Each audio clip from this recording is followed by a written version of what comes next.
Yeah, and of course, I suppose you are just apothecaries just get a little bit better. Maybe in a knockout format, because if there's any question about whether to pixel hug with your apothecary in league games, then you never pixel hug with your apothecaries in a knockout game. So you can be like even more aggressive about where to use it. The game is up if you haven't spotted it. Yep. Okay, I'm going to mute your stream and then get in the game myself. And PC is on defense with the classic tabletop server run defense. And Chug won the coin toss, and so he decided he wanted offense first.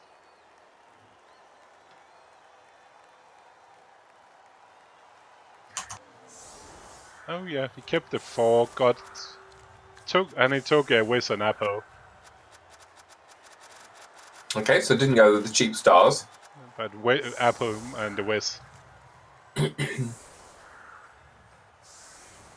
Yeah, we got only the one runner, then he got his 84 blitzer as the backup, I think.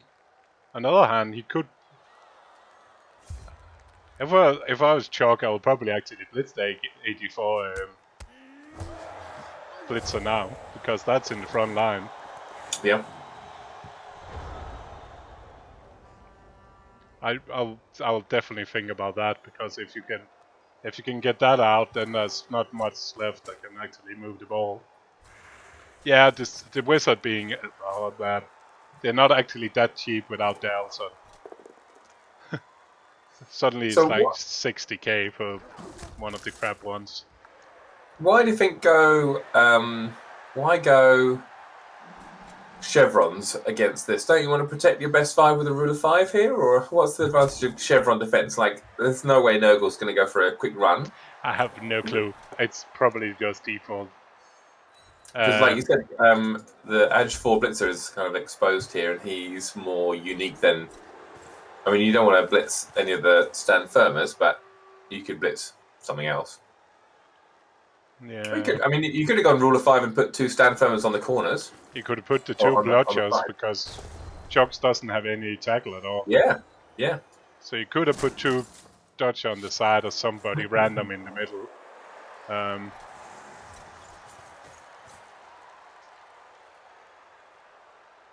But he uses his blitz. Oh, I missed that. What happened with the blitz? I blitzed the guard mighty blow, the one he pushed away from the line. He just got pushes, didn't he? Yeah. And then he blitzed it and didn't make it. Mm-hmm.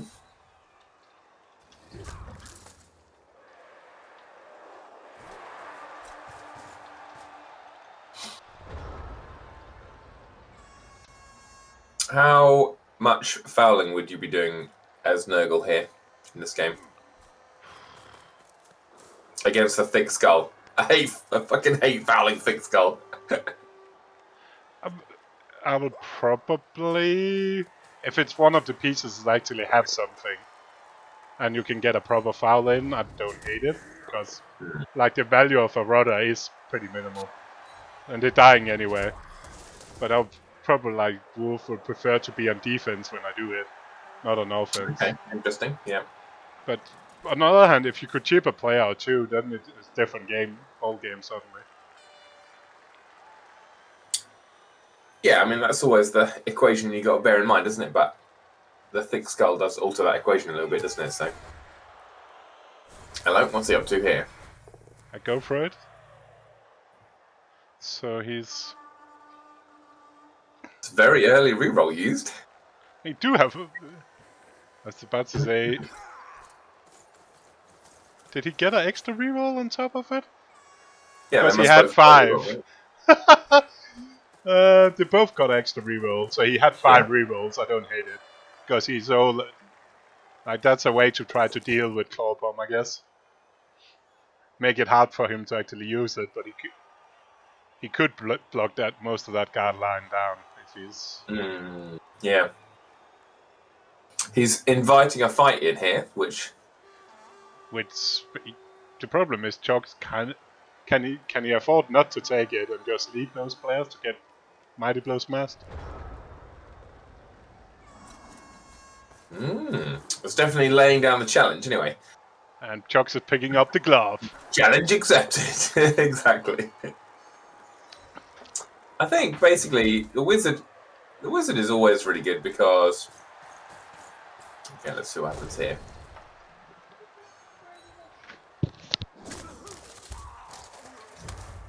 Because you just have to stop Nurgle from scoring, don't you? So I expect to see the wizard maybe turn.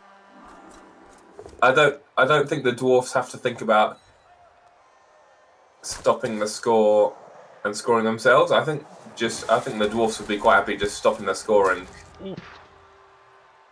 just stopping the score, you know. Yeah. And then somehow managing to wiggle their way past the Nurgle in the second half.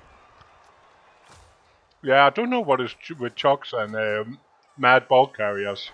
Because he always seems to get some dwarf, monster. Yeah. The problem with that dwarf was it was almost making him worse. Because he was playing so sloppy because he could just potato that dwarf. And Evening Mason, it's Phantom. It's in the title. It's just a very long title, I guess. Hello, Marsum. It's the 1/4 Scottish Fatin. Hello, Terrific.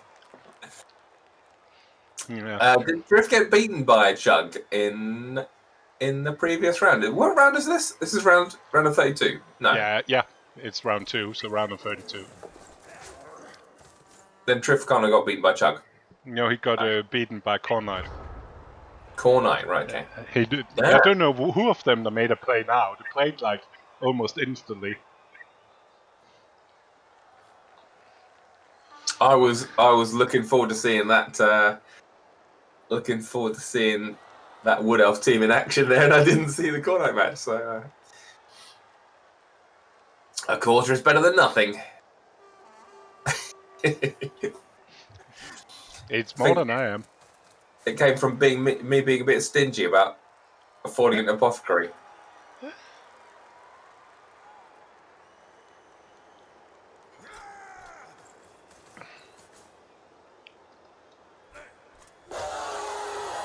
To losing.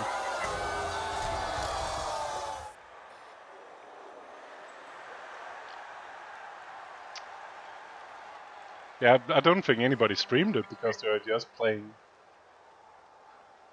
so fast.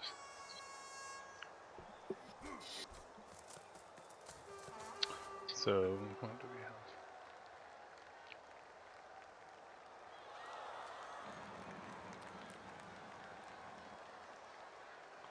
have? So, do you think that gambit from PC to go mounting up with a line of 4 guarders on the left-hand side, Chug accepted it, managed to get a claw bomb hit anyway, and a mighty blow hit. Yeah, I guess the thing. What PC's strategy is here? He's kind of at least managed to get the team completely split, so his other 5 guys could have fun with those 2 lonely dudes.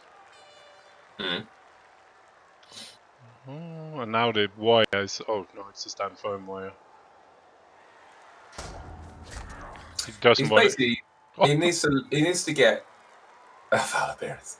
He needs to get the Nurgle engaged in a fight. He needs Nurgle to roll a few pushes and stand firms and stuff like that, and then look for a chance to wizard sometime in the middle of the half, I would say.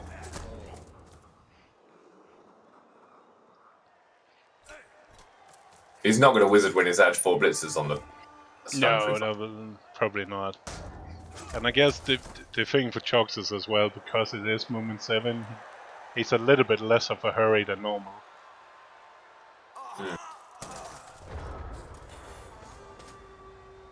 Yeah. Oh. The beast on him doesn't want to play.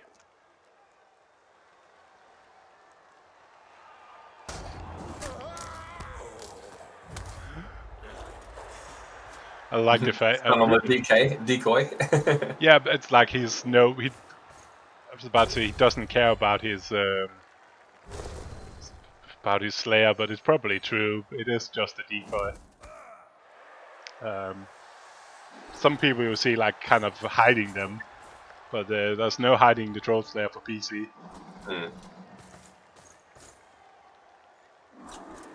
I've got to learn how to play dwarfs in the new era of Blood Bowl. So I better watch more of PC. I don't know. The problem with dwarfs are they're still slow and shit. Oh, dirty player here. Oh, that's... And it's not a send-off, it's 9-9, and the second apple is already gone. Okay. So that's Apple 2 apples. Like a good choice. Genius ADEV strugs again. Oh, baby.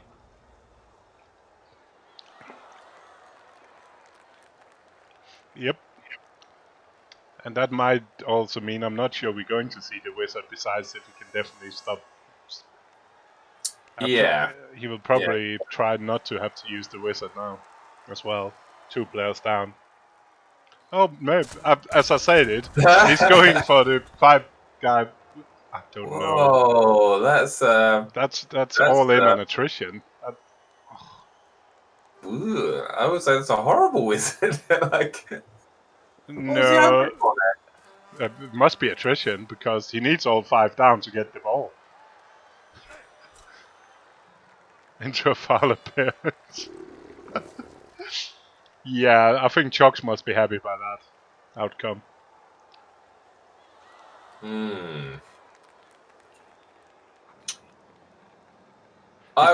He needed that, yeah.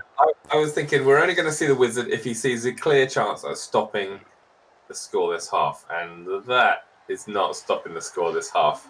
But he can't. He needed the foul appearance. He also probably needed the 5+ to knock it down to make anything out of it. That's a lot of ifs in that play.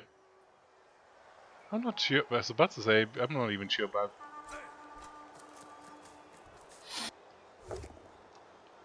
Oh! Claw palm. Oh, and now that one is getting claw palmed. I guess he's feeling the pressure with the 2 removals as well.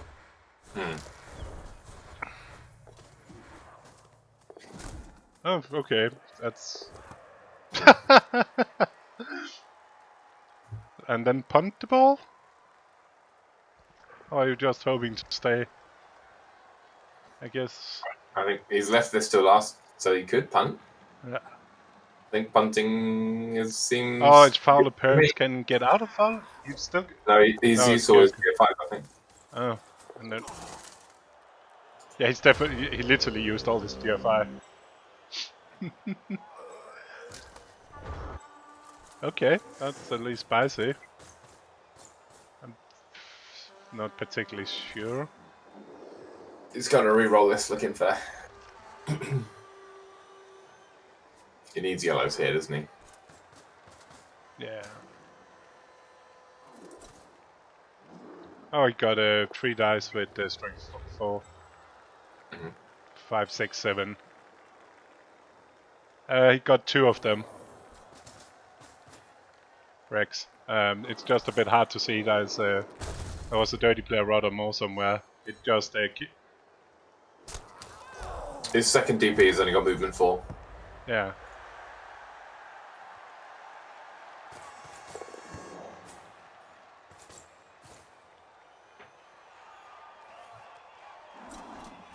Yeah, I guess it's easier just making sure you break armor. Then you don't need to care about if... whether to foul him or not. Okay, so the wizard's gone. It's turn 4. It was pretty early in the half for the wizard. And now... It's all about whether he can make it to the end zone.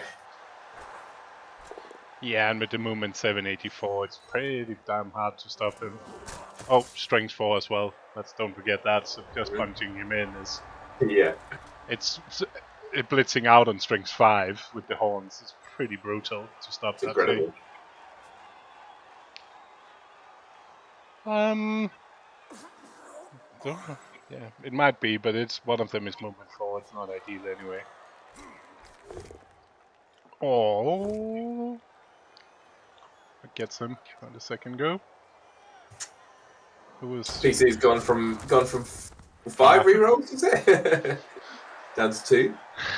But to be fair, that's probably not by mid. But if this keeps going this direction, then by a couple of turns, there's nothing more to use the rerolls on anyway. Yeah, absolutely. Doesn't help. His Pommer.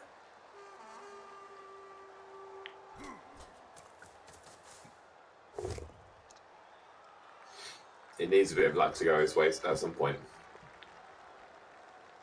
I don't think PC's been particularly unlucky, but this has gone kind of as I expected it to go.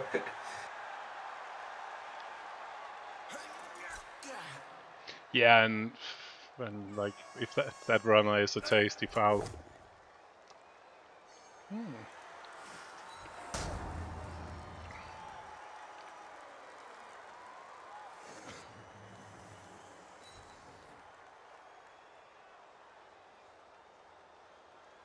Right, what odds do you think there are of PC managing to get any blitz on the ball in the next 3 turns? They're not terrible, I think. I mean, look at this. It's kind of gummed up. Yeah, and basically Dwarves love this, don't they? The dwarves have all got block. You can roll pushes against dwarves. They can stick to people. And Chug is rolling a ton of pushes at the moment. 0 unless chugs it, says Ada. Good to see you got plenty of faith in the Chugmeister.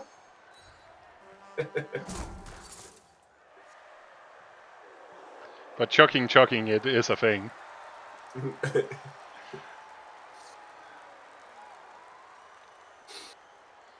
And like two of the warriors isolated with 1 by 1 when they're not really doing much out to the right. Yep.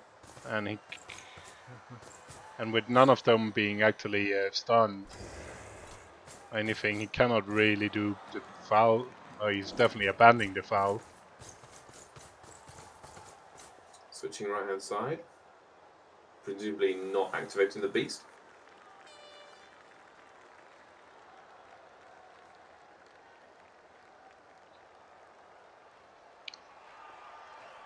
You should think so, right? You might as well hit with the top right warrior though. Yeah, the guards then firm block. I think so. The thing is that will take him, assuming he follows, that'll take him away from the.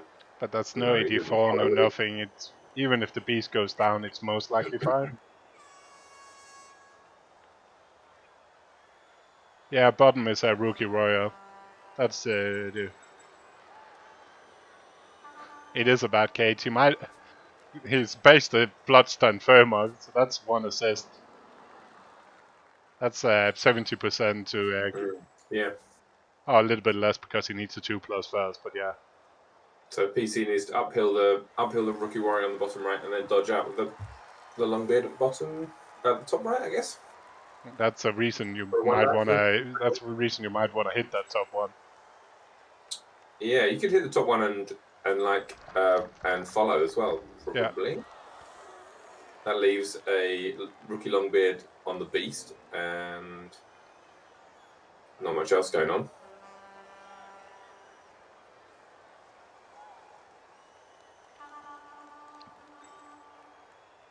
I think I quite like that, just for pushing for the correct push direction, like getting the longbeard north of the Chaos Warrior. If you just hit the Chaos Warrior and follow, just getting the longbeard north of him means that he's not blitzing with that guy. Yeah. I'm not sure you actually needed to move. You could have stayed and gang fouled the runner instead. You could have stayed a turn more. But I guess he's. I'm happy with the movement to the center. I think that means the dwarf have got a. The problem is, you're still giving him up and out. Well, clearly, Core, you've never watched any of Dio's games, because I love it when Dio says, I do like to give my opponent a little sniff on the ball, just so it gets him out of position, and then I can... Yeah, then you're I right. can There's score. also the guard, as the DP rudder is getting... Like, he's caged by guard in both sides. This is pretty fucking terrible. And both of them are Well, he can 70% not to uphill go. both rookies, and then... Yeah, so that makes it even more important that he blocks with the block warrior, right? But he's just... What? It must be a disconnect, surely, It's then. broken, isn't it? Yeah. No, there's a guard up behind, yeah. The DP is an uphill. Oh, the dirty player, no, and just stand his guard up behind. Oh, yeah. Sorry. Oh, fucking hell. Good shocks. This is... Okay. So what do you think? We're going to see 2 uphills and then a dodge long beard? It's a 1+. It's a 1 dice first with it. Surely you do the 1 dice first with the guard. Yeah. 1 dice with guard, then uphill with guard, then dodge the long beard. It's PC. I will think he takes it.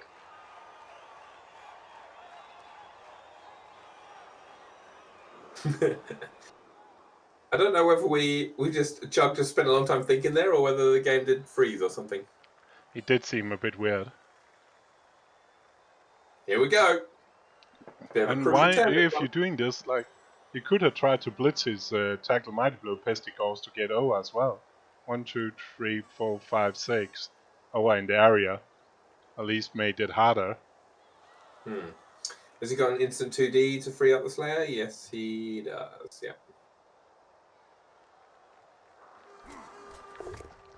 I'm a big fan of the instant 2D, Triff. I'm sure you are as well. He's taking another 2D first on the killer. And then then he's surely taking... Oh, he also needed that. It's a strength 4. So he did need the extra guard to actually free up the Slayer. I can't see. There's a mountain of skills hiding. Yeah, that's a strength 4. Yeah, so he needed to do that 2 die first on the killer, which he wanted to take anyway. Because if he could chip that pesticle, it will be massive. No, he's Whoa! Why is he go?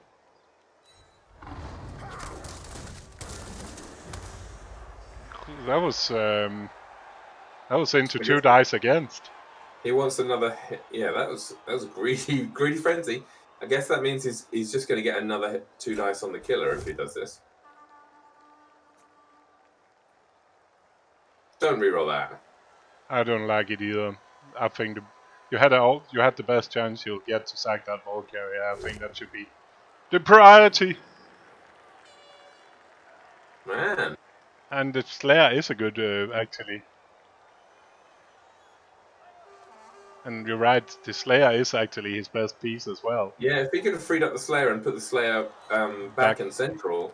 Wow, yeah. Ooh, okay.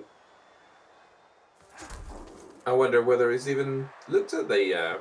It doesn't seem like it. The things that we were looking at, yeah. Which is strange. PC normally not declining to take a shot like that. But he might think it's just too baity. Yeah, he's not even recognizing. He's all in on that.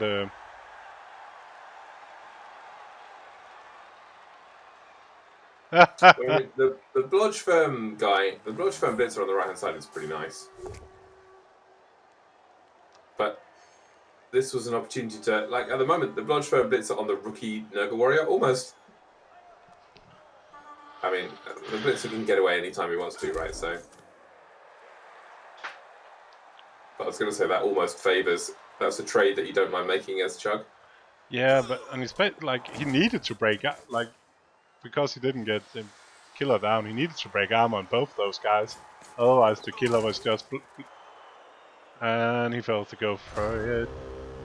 Which he's failed a lot of go for it, but that one was kind of deserved. And now Chug runs away. Nobody ever deserves to fail and go for it. I don't know what you're talking about. Now at least Chugs can move a bit away. Blitzing with the killer, so you get 2 dice and that Garda. That was a far away But I guess he's out of reach there. Yeah, he is.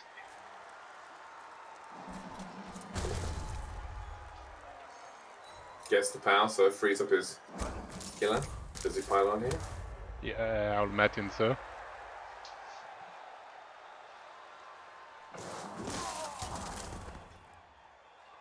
Is the Pope Catholic?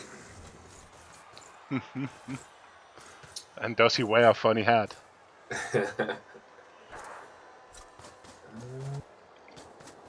Yeah, right, I think that turn could have put Chugs in all sort of problems, where he potentially could have been forced to potato, with a Slayer waiting for the potato. Yeah.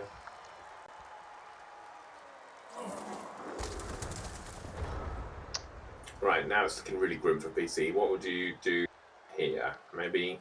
Can you try to kill the dirty bear? I think you cannot claw your back into this now. It's too late. You just take the hits you can get in the back. Just frenzy hit the Mighty Blow Tackle guy with the Slayer. Yeah, maybe And not even. Long beards. I don't know. Yeah. Going for the beast. No, not the beast, for fuck's sake. The warrior behind the beast.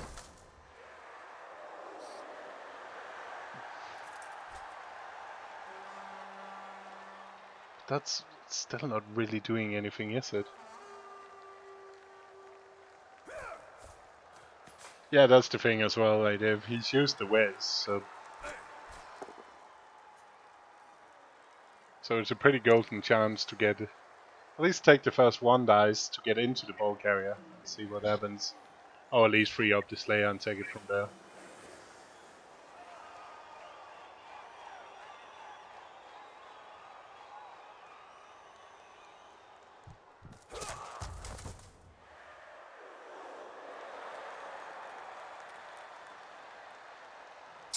It's so weird because, like, this dwarf team, you'd hate to face this dwarf team as elves, like, and yet this dwarf team doesn't seem to have much going for it at all against Nurgle, so it's really skewed, isn't it? Yeah, I will definitely prefer meeting Chug's team compared to PC's team, let's put it that way. Yeah, I would meet Chug's team all day long with elves, usually, like, with a decent elf team. He needs to roll so many powers. Yeah.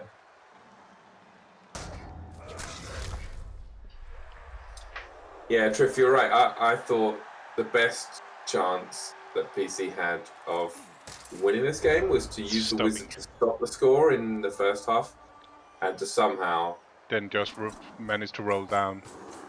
Somehow score in the second half, whether it be quickly or slowly, just to score in the second half. You know, he's not got a huge bench. He's got a one-man bench. Overtime's not looking good for him.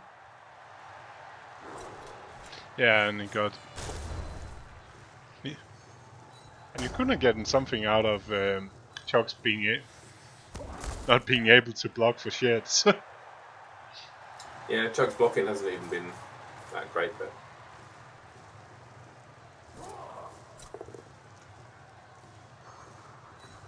Adev is seeing 3 phases. Early aggression swamp on the left-hand side where he put the 4 guard up against the 2 players. Went for a whiz. Ooh, I thought the wizard was really optimistic on PC's part. I mean, the best thing that was going to happen was that somehow the runner would manage to get around there somehow and pick up the ball, which is actually what happened. But even then, yeah, then it needed to stay. The runner and because he didn't break armor on the ball carrier, the runner needed to stay on his feet and then somehow get back to the rest of the dwarves next turn. Yeah, which realistically was probably not going to happen. He was going to get at least 6 dice looking for a yellow on the runner.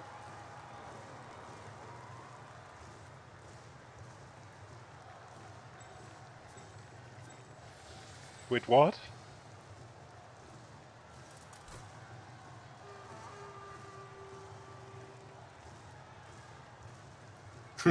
Oh wait, that's not the ball. The ball is actually 3 squares further on, Trip. No, that's the bodyguard. Yep. It's Pungos, the bodyguard. Yeah, there's too many skills. I can zoom out a bit again now. It's because everybody was standing on top of each other. It's terrible to see who has had what skills when it's just one big pile of guard.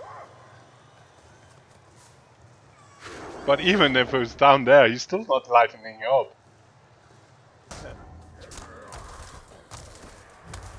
I blame Siki Niki, because he banned me. For some bizarre reason, I still don't know why. Is what? You're banned? I'm banned for Siki's chat. I have no clue why still. The last chat entries in the chat was me wishing him a good game before the 5-0 game. Oh yeah. And then a month later or something like that, randomly he was the only one wanting streaming, so I went in to try to watch his chat and I could watch it, but it told me I was banned. Too toxic, Core. Too toxic. Perhaps he received word that you were a quarter Scottish. Ban you on that count. Right, I'm just gonna grab my cup of tea. Well, I didn't even notice Siki was in there. It might be right. It might have been from that. I don't even think his brother ended up banning me. That's hilarious. If Paige hasn't banned me, but Siki banned me on behalf of him. That's fucking hilarious. But that's a good. I didn't even think about that option. Especially because I still find that was ridiculous, silly. That whole thing.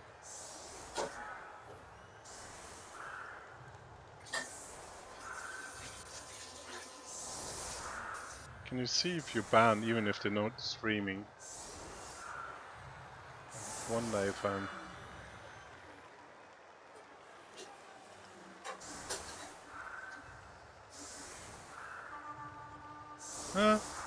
not banned at Mr. Page. Huh?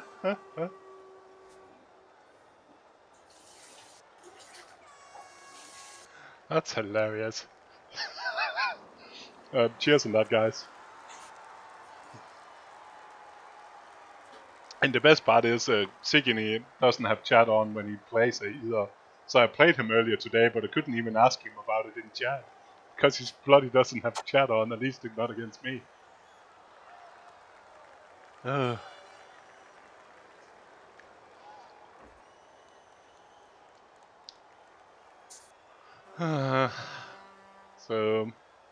I guess. I did. He did kill a player and miss next game too, so I'm sure he felt like he won. He absolutely steamrolled my team. Oh, so this was more of a grudge match this evening then. Although did you ask him why you were banned in his channel? He's not. His chat is muted, I think. He definitely never wrote anything back to me. Oh wow. Okay. So I couldn't even ask him. It was bloody annoying. I was thinking that when I got to play him, at least I could ask him. But nope. So Chug has put out his Claw Palmer, his Ball Carrier, and his Beast. No throw or rock on those guys. I might what?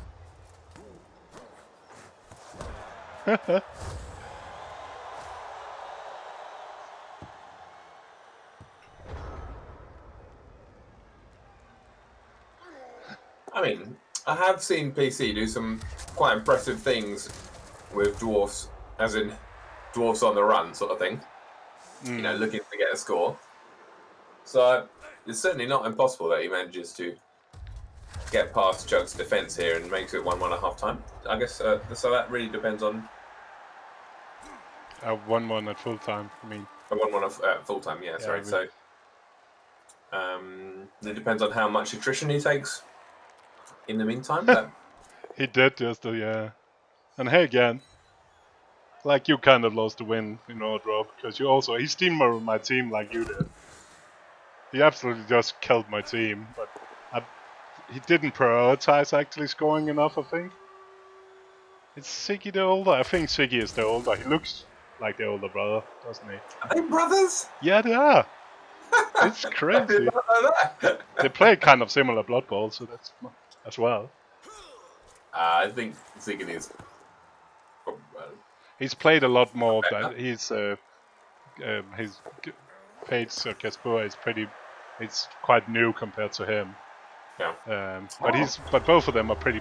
Their play style is bangers. If you give him extra blocks, that lose him position, he's going to take him every day long. If he can hurt somebody and lose position on it, even if he's losing a bit of position each time, he'll keep doing it all day long. I like Ziggy. He's a big board games fan. Yeah, I don't dislike him. I cannot talk with him, but I don't dislike him. But the playstyle is pretty bang, and he's definitely overblocking. And if you give him a block, he'll take it even if it costs him a bit of position. I like Mr. Page as well, but I can't watch the stream because there's too much shit dancing around the screen. That's horrible. It's apparently people like it, but yeah, that's just too much.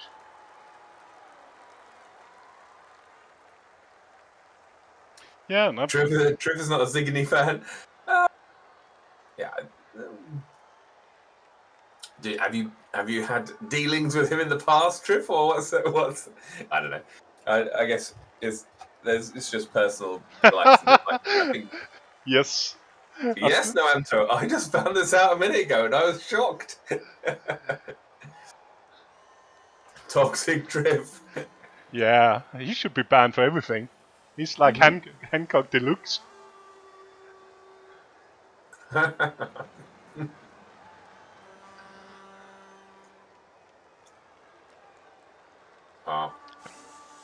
In general, there's no need for it's only a game, isn't it? So. Oh dear. Is anything happening in this game? It's just counting down. PC's gone off for a fag. The classic PC.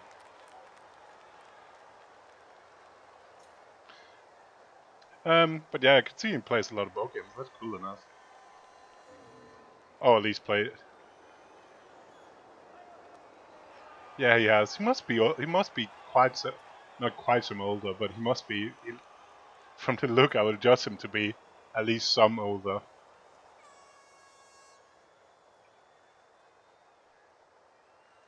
I think Ziggy's had some poor health issues, hasn't he?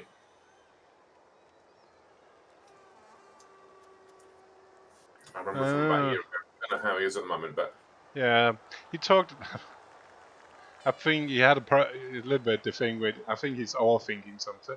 He was like he did quit for a bit when there was 2 minutes.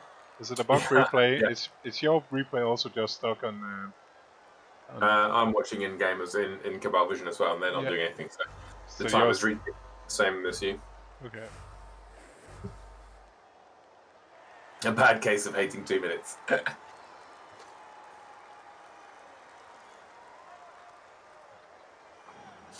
Yeah, the funny part is like banning me from his chat doesn't make me. I could just watch his stream if I want to. I just cannot participate in the chat. It's pretty hilarious. No, but played 2,100 games. No, but when has he played them? Can you do a breakdown on CCL, or do we need to do that in history? Can you do history in this one, or do we need to go?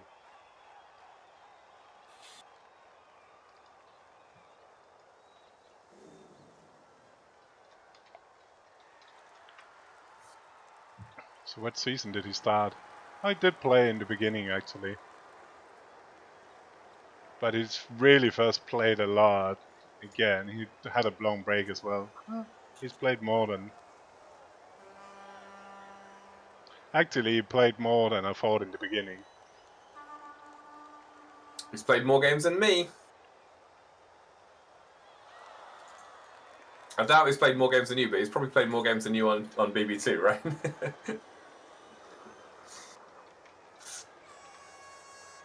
How many games do I have? I got 1500 and... So yeah, he's played more than me as well. I got 1500. You got 1500 on BB2? 15, almost 1600. I didn't realise you'd played quite that many on BB2, actually. Which is actually a lot, because I first started in season 19. Yeah, I remember you first starting, because I was like, oh, who the hell's this guy? And because I had only played on BB2, I had not really branched out into looking at Fumble or Tabletop very much. They're actually just having a break. It's just the game cannot figure out if they actually have in-game breaks or not. What you mean? Like they've gone like for a pause? Yeah, it's a Wii and a PC. Probably it was a Wii break, but I'm sure he's having a fag at the same time. Season 19, huh? Yep. And I didn't play much. Youngster. I played 19 games in season 19, so that doesn't really count. Does it? What command are you using to do that? It's history. And extra but.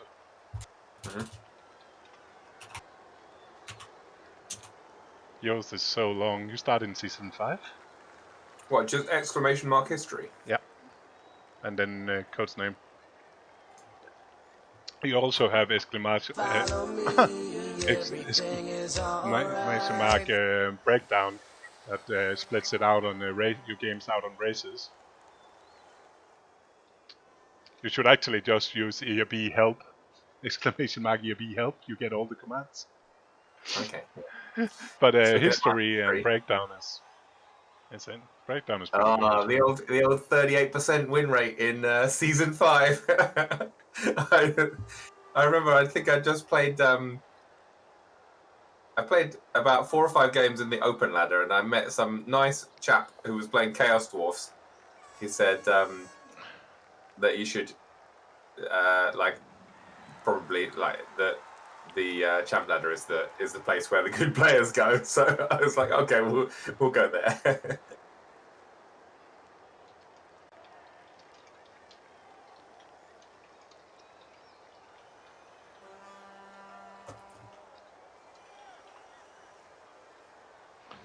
Wow.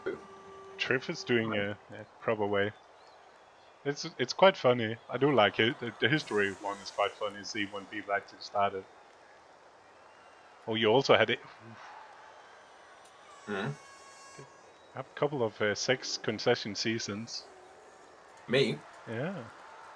Oh yeah, I was quite happy conceding, and in fact, also the 6 concession seasons are usually when I can't be bothered to play Blood Bowl anymore, but really want to make sure I don't play Blood Bowl anymore. So I just get myself banned for a little bit, and then go and play some other computer games for a month or 2. Oh, that was hilarious. Do you remember that yourself?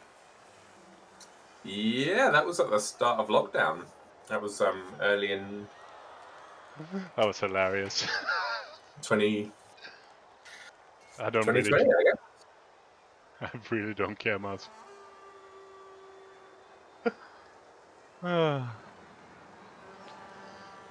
Do we have anything more interesting to talk about? We talked about me being banned when you started. But yeah. That's right, Aiden. I thought, fuck Blood Bowl for 3 weeks, and then I was like, oh, maybe I'll give Fumble a little try again. How many games do I have on Fumble? Loved a bit of Fumble. I haven't played Fumble for a little while now, but I think I really got a lot better playing Fumble. I just played 250 games of Fumble Black Box, and felt a lot better coming back to Champ Ladder having played a bit of Fumble. What do I have?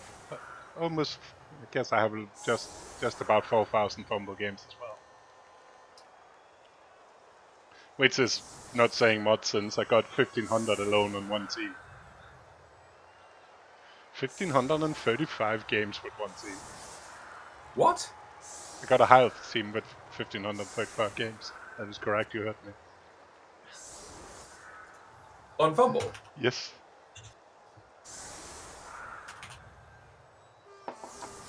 I found that high elf team has more wins than a lot of people play Blood Bowl games. Period. Jesus Christ, the Nandorins.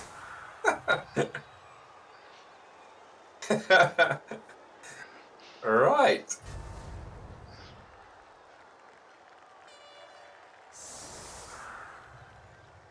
You love your high elves. I've never played a single game of high elves. I do like. High elf was my first tabletop team as well. I picked Really? up with the board game originally. So it's still got a sweet spot in my heart still when it comes to Blood Bowl teams. I've never played a single game of dwarfs, and I've never played a single game of high elf. I think I've played most other races at least once. I've never played a Chaos Dwarf game. I have played Chaos Dwarfs like about 10 times, 10 games or something.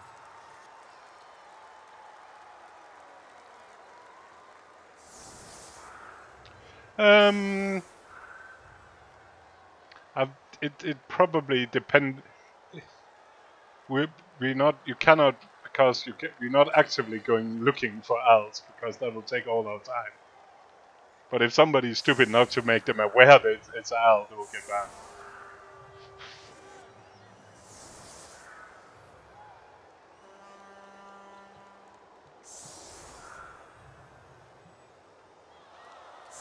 It's like gamblers. Gamblers can ring up the bookmakers and say, you know, check me out for a couple of months, right?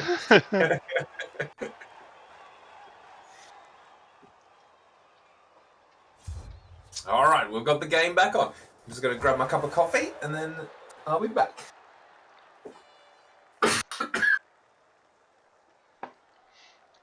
But yeah, no.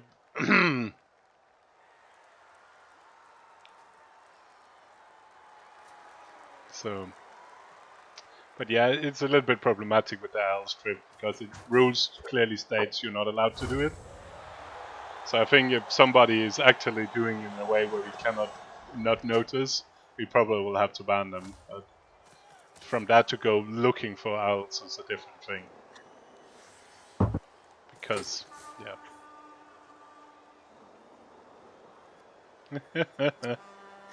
Back. Right, so how are we looking then? I'm still missing to make my elder count, Mr. Trap Magnet. What's Chug left on the bench? He's left he's left both dirty players on the bench. What? Isn't it the time for them to shine? Yeah, he's put a rookie. And I guess what you cannot, because of the 1-0, he probably focused. He don't want overtime, I guess.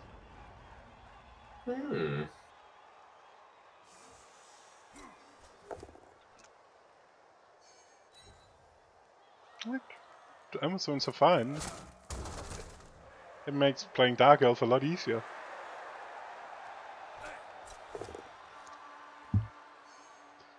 What do you mean it makes Dark Elves a lot easier? if you can do a running game with movement 6, 83, it's a breeze doing it with 84, where some of them have movement 7. Oh, I see, right. It's the same playstyle. It's just a lot easier to do with Dark Elves. How do you feel about not being able to make a pass ever again with Dark Elves? I didn't. I pass quite a lot with Dark Elves. Is that wrong? Yes. There's two reasons for that. If it's your drive, there's only one reason for passing. Is because something is going wrong. No, it's when I'm on defense and I turn the ball over. And that's the only. Yeah, that's. I was saying on offense. On defense, also, you're right.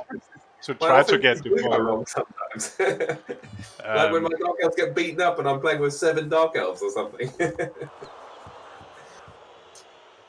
Then you need to pass. But it's still, we're back again. You exactly said you need to pass when it goes bad. If it goes fine, you don't want to pass. Because that's just risk.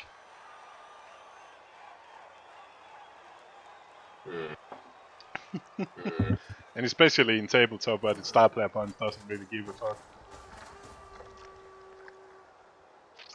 Yeah, it does mean like even you might take the runner just so you have actually outlet to pass for a 2-turner. Because the deep kick with Dark Elf, if you don't have a runner, is pretty shit. If you need to score fast. Yeah. And it's Chuggle, so he's definitely looking at trying to open the path. He might dial it back. It's not coming through now, though. Not without a knockdown there. Yeah.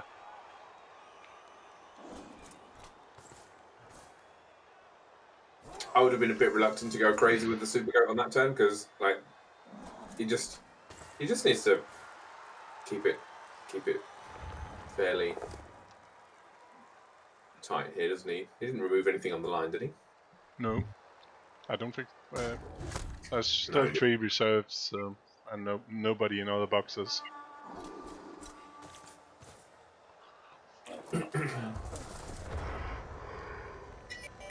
Oh.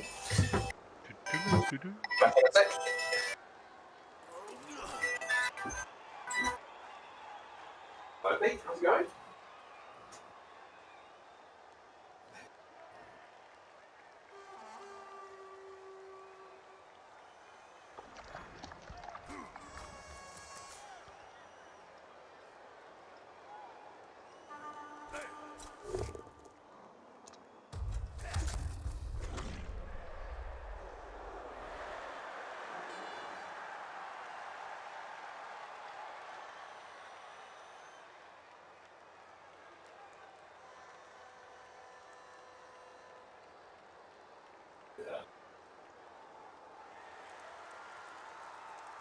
Yeah.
Alright, back. The Dwarfs 2-0 up yet?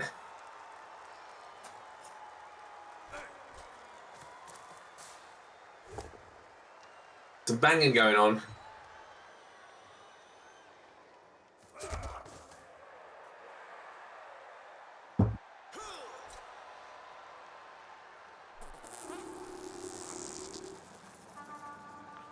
Yeah, they've been banging a bit in the middle. PC is grabbing a bit of space up in the right side. It's this. Anybody removed? No. Why does the Nurgle team look so short of people? 1, 2, It did the same on their own drive. 8, 9, 10, 11. He's got 11 people. It was the same on his own drive. I've had to count multiple times to make sure he actually have all these players. But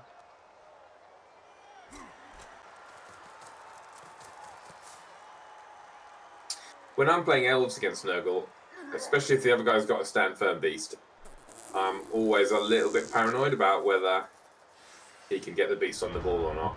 So, yeah. Like, the very last thing I want to happen is to get my ball stuck to a beast.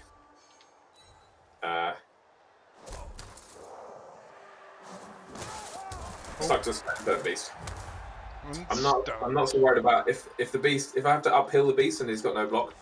I'm not happy, but I'm reasonably okay with that happening. But if they've got a stand firm beast, I do not like thinking about re-rolling the tentacles roll or something.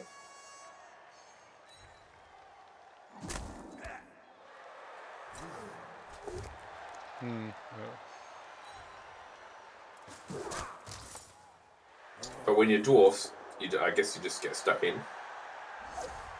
Yeah, it's probably kind of don't want it. Wandering around too much. But it is. And now it's stupid. Yep. Thing is, a beast with no guard. A guard beast, you can leave it alone, not activate it, and it is doing something for you. A beast without guard is not doing a huge amount, is it, I suppose? I don't know, it's still sticking a few things with tentacles, but I think you want stand firm and guard on your beast, don't you, really? If you can. Yeah. Yeah, it's by itself just having guard is... How old is his beast? Did you buy it later, or just for the cup, or didn't really follow his run.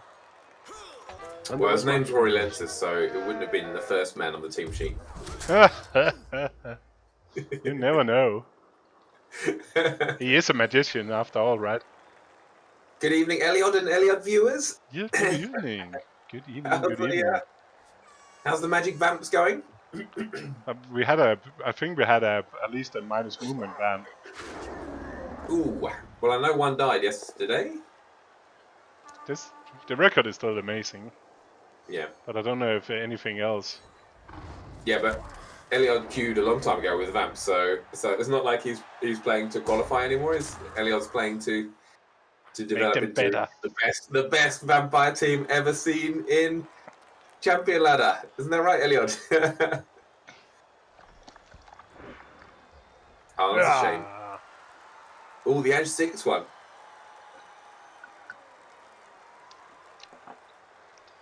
I think there's more stats on that team that I've rolled in the last 2 seasons combined.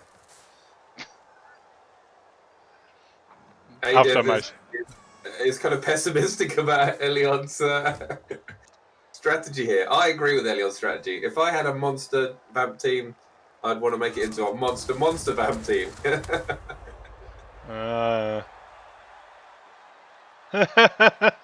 Hey, Crystal. Shuntech. Crystal just raided Eliod. Well, we welcome everybody here this evening to the snooze fest that is Dwarfs versus Nurgle. What was it? I had an amazing raid. It was me and Crystal raiding each other at the same time, where everybody just ended in no man's land. That was hilarious. Cool. While we're just at a sort of like a low point in proceedings here, as the dwarfs try and grind their way up the field, Link Crystal Hunter's touchdown from yesterday. I was finding it actually. I think everybody has seen it at least once by now, but it's still hilarious. Well, it's worth another look. It's worth another look. No, it's this season's playoff, round of 32. Mm-hmm. Yeah, it's the second round of this season's playoffs. This game. Oh shit! So much for wanting to find the link.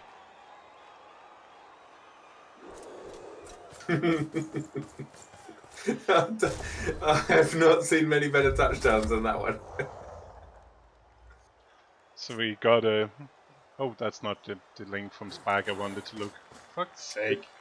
The dwarfs are doing a good job here. I'm liking this. The dwarfs are basically slowly grinding their way up the field. They're not getting removed. They're keeping it together. They're keeping the beast under control. That's the link.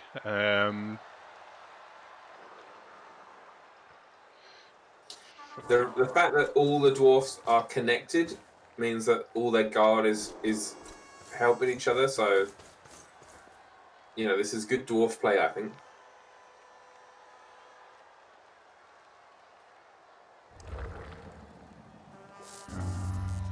Beast has got stupid out. Is that 2 turns in a row now? It's certainly 2 turns out of the 3. So yeah, there's a link to the bracket there, and there's a link to the playoff TV run by the ass, where we try to get as many of the games casted as possible. But people are a bit slow over Christmas to actually sign up for some games. I could potentially believe we should take some of. That's quite a lot of games. 25, 26, 27.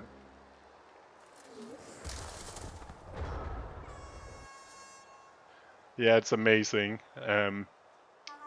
It's potentially also the most excited you get to hear me doing a BB cast. That I like the fact that I managed to cram in my my Hippie deserves that in the end of that as well. It's part of the clip. It's brilliant.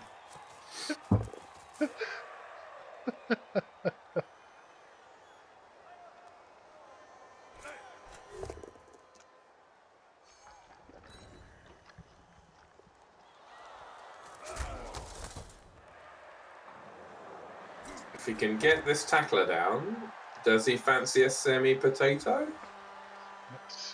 Don't need to, do he? Oh, that's pretty big. He's got him down for the count.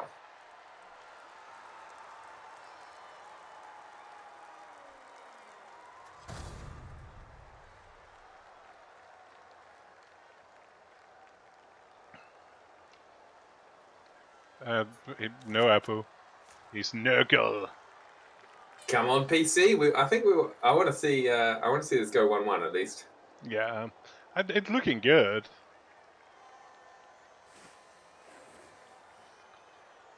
How's he gonna? Is he gonna move the ball forward here? A little bit, I think. I don't know how far, because that strength 4 is just a 3+ out. Yeah. And he's not got blodge on his runner either, so.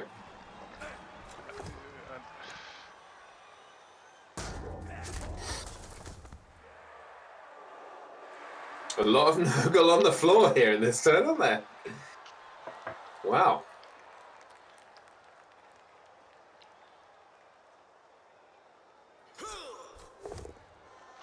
Oh, he could have used that going down as well.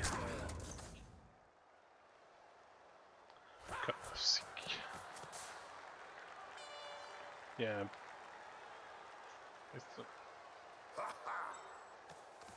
Oh, sad face, Elliot. Vamps don't have an Apo.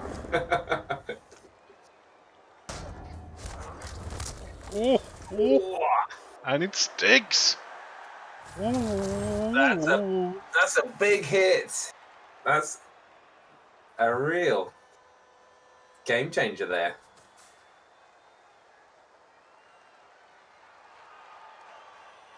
Chug has done absolutely no damage to the dwarfs. in this half. Sorry, no, yeah. And now there's two.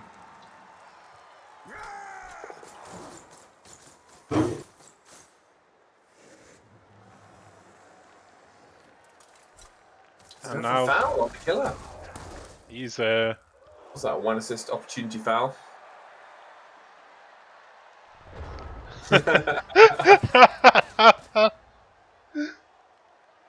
He must be thinking that. Chug gets confused when people don't follow that particular tactic, Zigazix. No. PC does not have a bribe now. No, he's just. I think he's been showing what little he can get.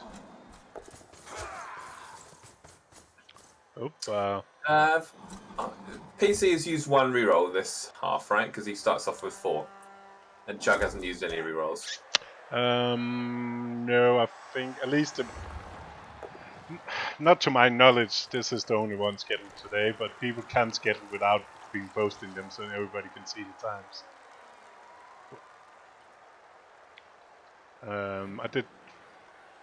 I put him on again.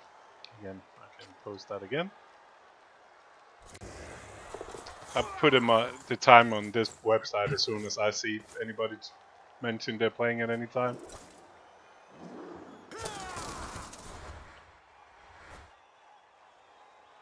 Going for the dodge out blitz at the end of the turn, but not re-rolling it, not putting a reroll into there. No, I think he's also realized now it might easily be overtime we're looking at. Who is even blitzing there? Like 4, 5, 6, 7. He's blitzing. Can blitz the Dodger? What, on a double GFI? I have no clue. Was it? Get wrecked now. So now he's down to 11 like PC. No, PC is still 12. Fuck's sake. Yeah, PC is still 12. PC's used 2 apothecaries in the first half. Yeah. On casualties. And he's not taking any damage in the second, so that's looking good, isn't it? Yeah, and he had the 50-50 gamble that worked. And now Mr. Tato is getting hit as well. Mr. Tato is... Wow. Nurgle getting demolished here. At least he doesn't have a wish for overtime. Yeah, that's correct. Yeah, imagine if PC hadn't have spaffed away his wizard in the first half for nothing.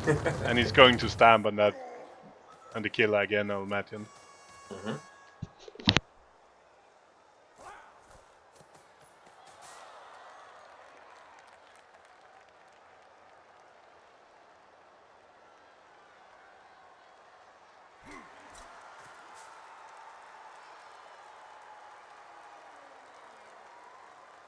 Yeah, it's been taking a lot of blocks on Armor 8. Generally, the Beast and the Warriors have been positioned really centrally, and they haven't been able to get out of the center as PC pushes up the right. Like, he's been using his Dwarfs just to hold down those Armor 9 pieces, which means the more mobile pieces, the Goats and the Rotters have been the ones that he's been putting in the way down the side, and they've been the one that's been taking the Mighty Blow hits. So I suppose we shouldn't be too surprised that Nurgle have been... But basically, this is Dwarfs doing what Dwarfs do. Look at that lovely line of Dwarfs, all guard on pretty much every Dwarf piece. They've been totally out-blocking the Nurgle. If you looked at the block stats, how many people have blocked how many other people in this half? And even more if you look at how many people you knocked down. I mean, obviously, it is quite snowbally, so that it's only got worse as the half progresses and Nurgle lose more pieces. But it's been a great display of how to play Dwarfs properly. Why is he...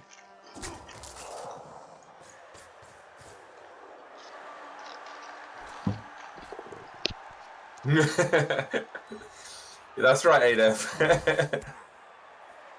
Fucking Dwarfs.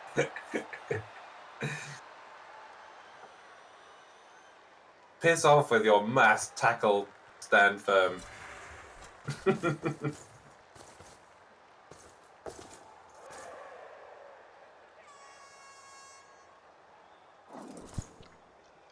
And don't even have that many.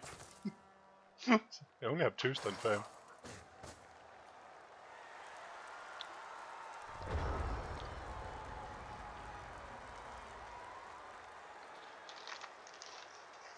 But he got Claw Palm out this time.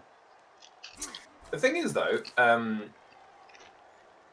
like the slow crush up the side is actually a recipe for getting your dwarf stopped by elves. Like elves can stop this quite a lot of the time. If the dwarfs do this tactic and they just want to like slowly cruise up one side without ever switching, this is not that difficult to stop with a bunch of elves.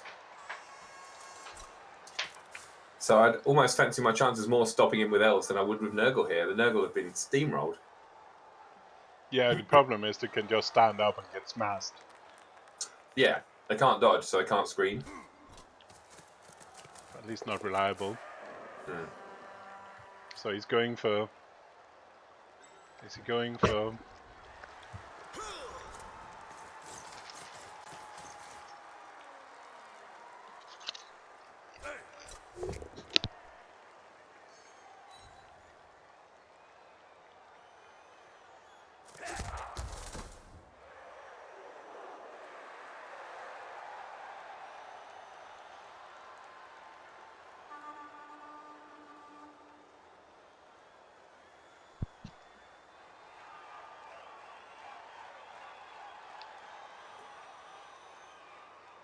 Oh shit. Where is it? There. What's the command you use to see what your matchups are like against various different races on Extra Arms Bar? Oh, blue. Is that breakdown or is that break up? No, breakdown is the one where it's seeing how many you played on the different. Look at that, the spreadsheet from the chat.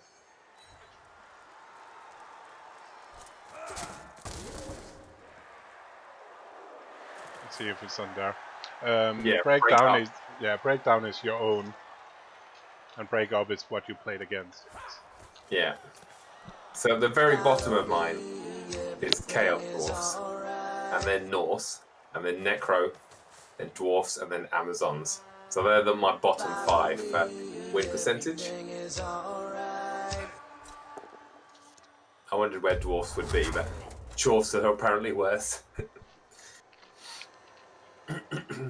And thanks to the 2 follows, not the least, middle of this exciting, nerve-wracking game. To be fair, he could, like, it's not a given with A23 this.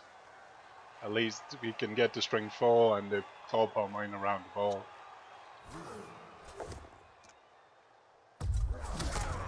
Or hit the ball against him potentially as well if he's...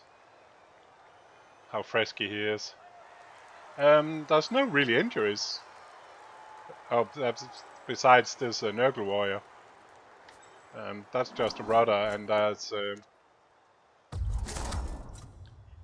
there's nothing on the dwarf side. He used 2 apples, and both of them worked.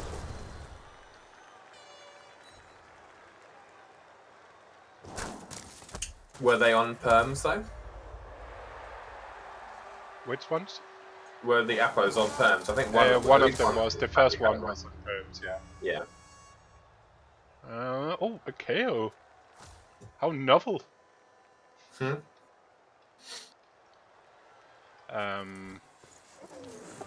basically, the dwarves took a massive beating in the first half after Asterflix, and they kind of wasted their wizard as well. I think the dwarves had 2 players removed, and then the very next turn, after 2 players got removed, he used his wizard. Sometimes you can do that when you've got a wizard and you think, all right, my chances are slipping away at this half, and then he just straight away used the wizard on that one. Yeah, my worst win percentage is against dwarves as well with 60.7%. And then Dwarf with 62. Interesting, Norse is next at 66. Yeah, Dwarfs and Norse, same with me. Got 80% against Nurgle. 80.7. Get fucked, Nurgle. I've got Khemri and Undead in my top 4 win percentages, though. So there's obviously something about I got strength Khemri as think of it well. I got Khemri that up I there as like to well. play against. The shame is I lost once to goblins. 22-1-1. Oh well. You wouldn't be taking his hits? what? I would, I think. I'm probably still, because of the reroll.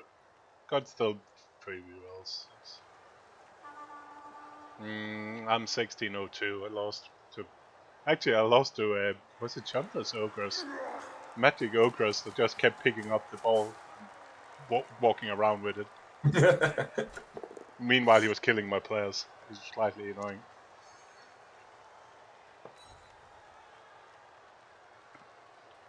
Yeah, that's the thing. I actually think the rudder is the juicy hit. Pestigos and rudders. It's basically rudders is the juicy hits. Get rid of the killings, so you can get to the proper pieces.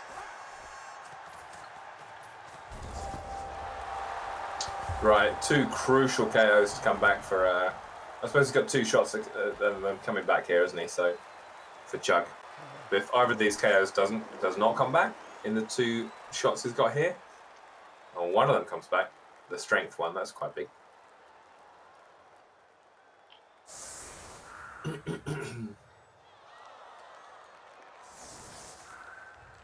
Yeah, I wouldn't put the quads in there, Sick, as the thing that you should be thinking about, but you should be thinking about the risk of rolling skulls versus the reward of removing a player. So, like, you roll some skulls, you have to use a reroll. You're down to 2 rerolls for the rest of the game for overtime. It's Dwarf versus Nurgle, so there's a reasonably good chance of it going to kicks because both of them are slow shit teams. So, do you foul here? I guess if you get 1 removal before that, so you can get him down to 10.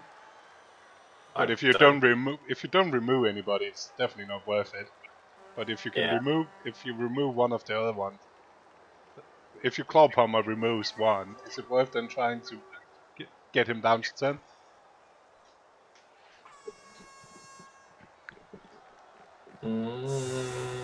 Maybe. Basically, if the KO doesn't come back, he had 3 bench at the start of this game, right? So he's got 11 players now.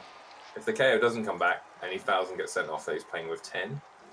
Yep. I think the guard beard is worth fouling. Yeah, and I think it depends on if you actually remove anybody else. Because if you don't remove, then the dwarfs have got a bench anyway, haven't they? Yeah, so you need one of them to go out first. Yeah, I wouldn't. I think you're right. Oh, he's going for the 1-turner. Woohoo! Off we go, boys. Why are you doing it that way?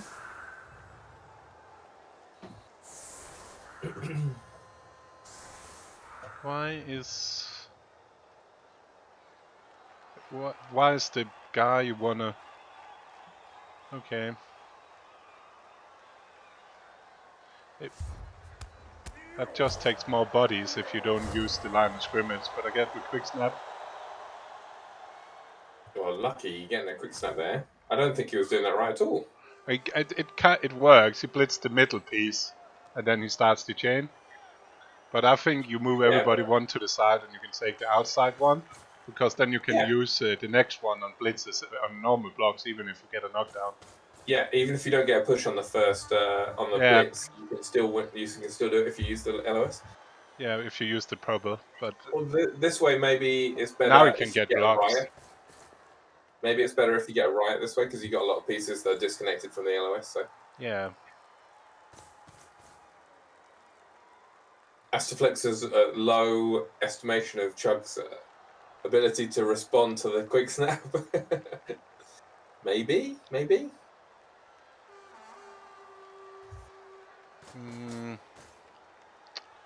3 pushes needed. 3 more pushes.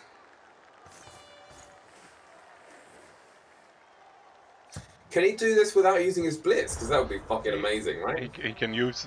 You can do at least the first block without using your blitz. You should be able to do the next one, and the blitz should be allow you to use the garter if something else fucks up. So that's the. But again, it's a lot easier because PC had chosen the tight line of scrimmage, but I have no reason. I still don't understand. Yeah, why choose the tight one? Okay, and so why are you choosing to do the? Yeah, but it still works. You can do that first. I preferred not to, but yeah, this works. But I was wondering whether he could save the blitz for the dodges to save himself the dodges at the end. You know, just blitz. yeah, the ball to blitz through. Yeah, it's a bit hard with movement 7. If you movement 8, you could definitely do it. But I guess he wanted to be able to claw palm as well, and he forgot to put a play up because now he got the long way around. Yeah. That should have been. That should. 1, 2, 3, 4, 5 GF5. So he's got double GF5 to do here. Yeah, I think he could have moved. He should have been able to fill that gap before he did that block. Yeah. Just this rotter that's running around. He should have put this here before he just did that block. Yeah. But he made the 2 GF5s. Come on, can we see a Nurgle one? And a third GF5? Yes, we can, boys. Yes, we can. Oh, but that's an extra dodge.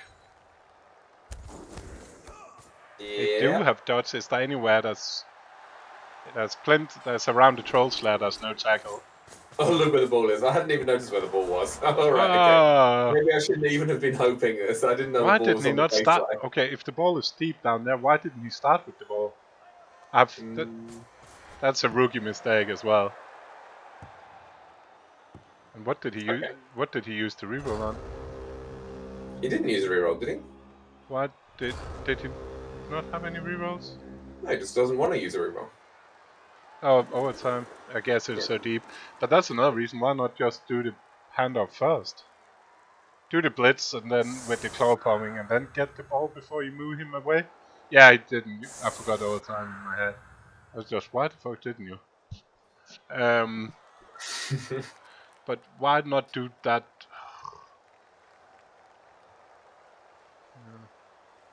I didn't realize the ball was so deep. I got my hopes up there for a Nurgle one-turner. Yeah. But it'd have been better trying to pass earlier in the process if you actually wanted to do it. You couldn't barely even pass it. It was more... Yeah. You could barely do the long bomb from that square. That seems a little bit, again, a mixed bag. If you go for the one-turner, you need to do it, meanwhile you can still fucking pass it. Otherwise, you might as well just go for damage. Oh well. Cheers.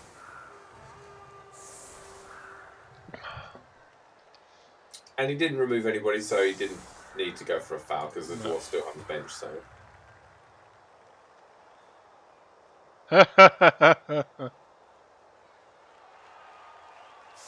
Who's that Amazon record against Wolfbuck? Is that you? Like, what? Who's the versus? 28% against Samsung's? That's yours, Wolf. How many games is that? Would you say Christ. 5, 8, 19? That's mine against Amazon's. Oh, is that just anybody? Is that like Wildcard? Anybody? No, wait. No, it's the versus. Okay. It's how it writes it in the.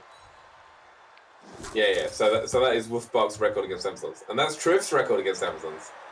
Whoa. I'm still fine. 69 is alright. It's one of my worst, but actually, I have worse record against Pro Elves than High Elves and Dark Elves. And Really? Wood Elf, my best win percentage is 78 against Wood Elf of all the elves. That's fucking random. I'm 47, 9, 10 against Wood Elves. I think if you're a good Amazon player, then that helps you play against Amazons as well. So Nerds win the toss. Yeah, that's. Full 11 dwarfs on defense. I would say, like, what was it, Trip saying? With based on what we did see first half, that PC has a chance on defense, Chug's not so much. Yeah. I think it's good for the game. Chug's had the ball. What you would have been fairly sure dwarfs would have scored?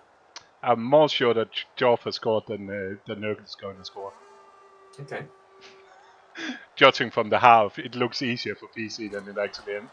Like, Chug's got the free out of free jail card served by PC, didn't he? He didn't actually have to do anything. PC decided not to try to stop the score, more or less.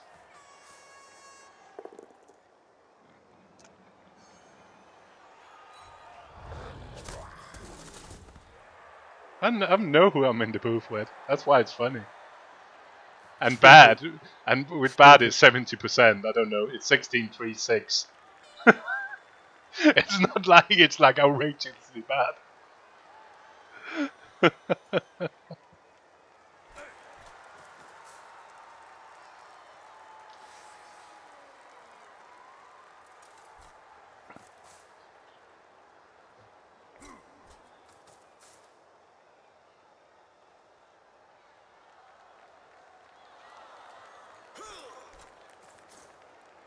Now, so this is interesting. The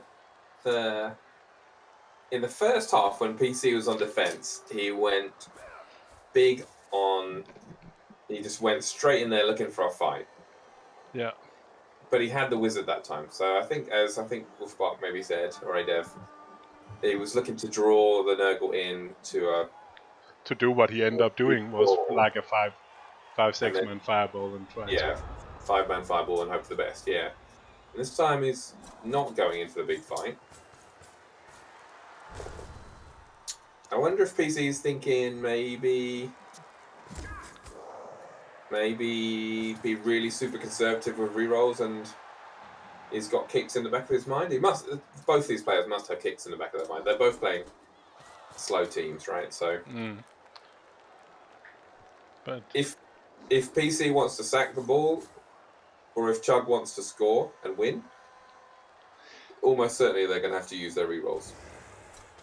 yeah, but I will not be surprised if this will end up going to cakes. With them not playing aggressive. Ooh, a foul.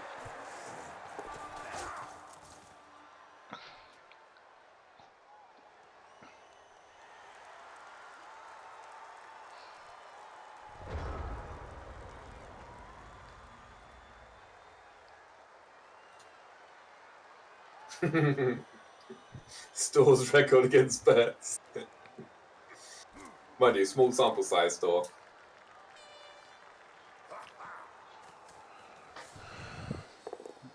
If it goes to kicks with both players having exactly the same number of rerolls, I guess PC's happier because PC's, on defense here. Chug's got the ball, and Chug's got an agile movement 7 monster, and he should score really. So yeah, it's definitely a lose getting to kicks for Chugs. He is still, isn't he 11 still?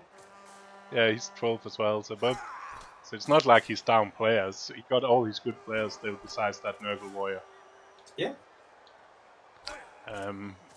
Probably also a little bit unhappy by PC being all hit 11 after taking 2 fairly early casualties. Yeah, he just did nothing against the Dwarfs in the second half, but then he was getting steamrolled while doing nothing. So. I wonder if Chugs wants to get his beast in the mix at any point here. Like, he needs to get the beast in there too. He needs to break up that. Yeah, he needs to break up this thing right now where he just can't help his jaw.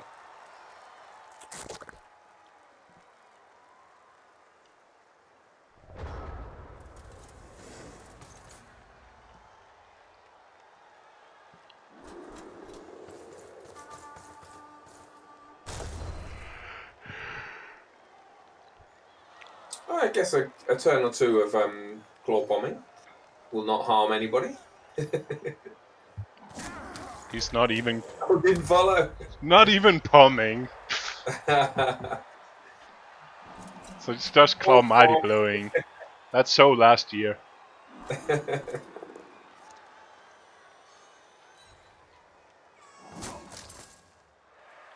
Frees up the beast to go wherever the beast wants. You got the Impale nobilities, or what the fuck they're called. Oh, cheeky foul on long bit here. Okay, Fix call, same. Yeah. Like Rick Reckless will say, it's a good skill, even on high elf. Put it on your high elf thrower. and see him get killed. that was sad times for Rick. But everybody else have been living on that for ages. It's brilliant. I like the fact that Rick does try things though. Like, he doesn't just accept the received wisdom. He's like, oh, okay, we're going to give this a go. I think he started a 0 reroll Dark Elf team yesterday. Ooh, your sounds awful. Well, I tried a 0 Wood Elf team. I didn't like that either, so... Oh, I like the 0 reroll Wood Elf team, but I think if I ever play Wood Elves again, which is probably unlikely, then it's going to be... I start with 1 reroll, 4 catchers, and 2 war dances. Yeah, like I said, yeah, like That's that. how I'm doing. With the current rule set, I would just skip the tree entirely and never buy a tree. It has its uses, but especially when you consistently can roll either movement, jump up on it. if you do that on like every second tree, then it's fine. I like the last 2 or 3 times I've started with 0 reroll woodies. I've had great runs. Like the only thing that stops them is death. They don't lose that often. No, I do. It just fit, and to be fair, I had terrible luck. I only tried once though. To be fair, it doesn't make much difference having the 1 reroll. It's not much different build. It's literally the same build. You could do the same just with a tree. Right? Yeah, it's just tree or not tree basically. Yeah, it? So. I like the 4 catchers. So it makes it so easy the first game, having 6 players with dodge and lots of movement. It's a hell to play against for people. Yeah. If they don't just kill them. And 2 blodgers, yeah. Yeah, 2 blodgers and 4 movement 8 dodge plate pieces that just floats around as the 1/2. Woodies though, pretty fucked with the new rule set. Woodies are fine. No sprint on the catchers. Like I'd much rather play Pro Elves than Woodies. You still start with a blotcher. In tournament-wise, you still start with a blotcher. No leaping, no sprint on the but catchers. Again, leaping is like passing. It's last resort. It's not first resort. And if it's last resort, like often you can dodge in on just as good odds if you get people in problems. As soon as it's a 4+ dodge, it's still better to dodge. 4+ is still better than 3+, yes. Especially on tabletop where you don't have that, where you have 2 rerolls at max. It's better odds. It's simple. I just think you're coming from it from an ideal point of view. It's like, oh, yeah, elves shouldn't leap if they're in control of the situation. No, I'm anyway. happily leap. Like, you can ask Andy Dave and other people. I happily leap if I'm in problems, and that's last resort. But it is last resort, and a lot of games you don't need to because the team. Oh, first reroll use. Because the team is so good. The base team, you don't often need to. Oh, that's another fixed call. Yeah, but the fun elf games are the ones where I win. In trouble, right? Like where no, the fun elf games is where you're really up against it, where you win. The fun elf games is where I win 1-0. I stop him from scoring and spend 8 turns running around, doing nothing for 6 of them. That's my favorite. You're probably noob stopping in those games anyway, so.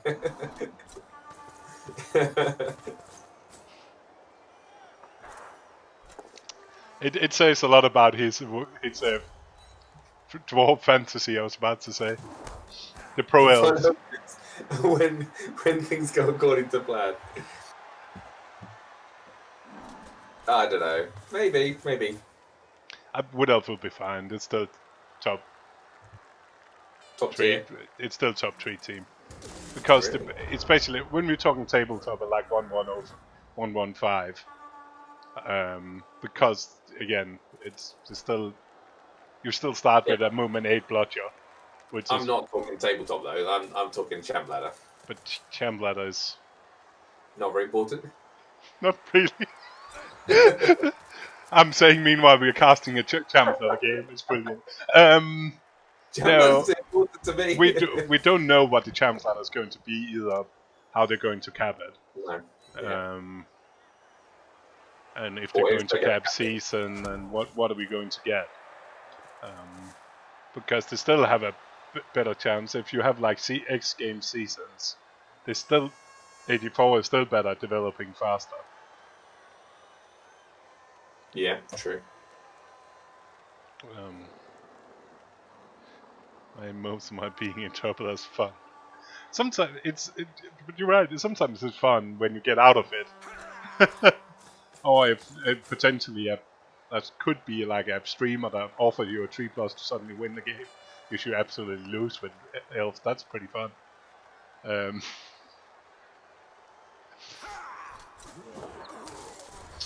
Oh, Dwarf failing a 2+ dodge. Yeah, and I guess now Chug used the rerolls, so now PC could use one as well, without losing too much equity.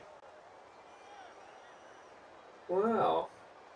I mean, yeah, particularly as it looks like Chugs is kind of committing to the left-hand side here, or was. Don't know if he's still. I think he is, because you have the two blood dwarfs on the other side. Yeah, I was wondering where that last piece was going to go. If he's going to move things over to the left-hand side here. That's the bit. He needs to go into the middle, because otherwise, you could gamble this. That's a gaping hole if you can block the garden and get one of the two pieces to the right down. Yeah, he's got 2 stand firm pieces over here, like the Troll Slayer and the guard. If one of those goes down, and you can get the beast into a nice gap now. Yeah. Would you go for the Troll Slayer? Are you putting the Garter there? Couldn't you put that Garter straight back and put the beast into that hole between all those dwarves?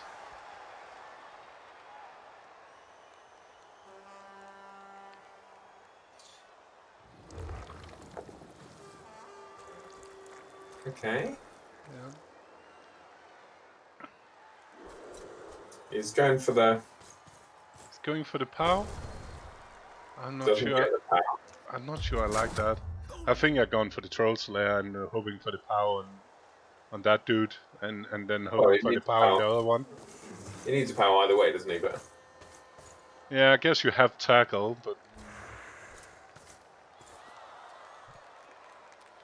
what he needs to do here is do a 1 in 9 dodge, and Potato is Potato ball carrying through. Off we go. It's still time, and that yeah, true. And that warrior might at least bind a bit more. That's a good knockdown. Oh, that was close to a really important stun as well. Couldn't you maybe try that block first to see if he got a power on the Troll Slayer? Yeah, I was wondering the same. Late in the turn? He could have tried that early in the turn to see if the Troll Slayer went down. And if the Troll Slayer went down, then a few GFIs, and he could have been through on the right hand side.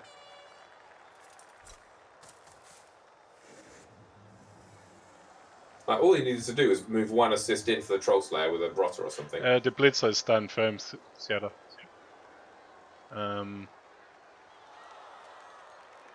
But I've been tempting to put the beast, put the beast in that group to the left instead. But since he didn't get the knockdown, he's probably fine there.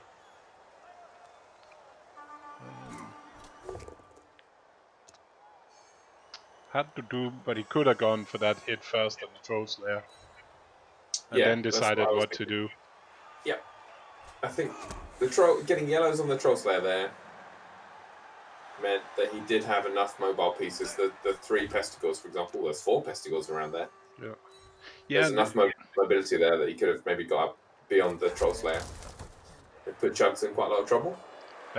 PC into quite a... I put PC into a lot of trouble, yeah. To be fair, I could also put Chugs into a lot of trouble. It is Chugs after all again. Alright. Guard coming in here so he can get the beast down. Yeah, and the tackle piece. And then the beast needs a friend again to stand up. Yeah, it might have been a missed opportunity to get out to the right. Gary on 4C's kicks in the very near future. Who knows, Gary on? Who knows? Ooh. That's an interesting one. He doesn't use the blitz here, so he's just going to blitz the strength 4 and then block the mighty blow. Again, it does look a bit like he's had a good chance and kind of lost it. Might actually be better going back to the left now. He got the speed. Well, none of his pesties got knocked down there, so that's quite nice. So he's got a few mobile pieces that could break left here. Nonsense. What the hell should SF be? A red SF, which is clearly... If this Chaos Warrior doesn't go down, then he's basically now got a free block on the Troll Slayer. See if he gets a yellow on the Troll Slayer. And then if he does get a yellow on the Troll Slayer, he can come up the right-hand side here. Oh yeah, he can actually... And he can block from the top as well. So he can push back. And if that doesn't work, you can... Yeah, you probably need again, we're back to block the Troll Slayer and see what happens. I would start blocking the Troll Slayer first here. No, he's going... the left-hand side is the way to go. Yeah, I was about to say, he do have the speed enough, but he then needs kind of to tag everybody. Let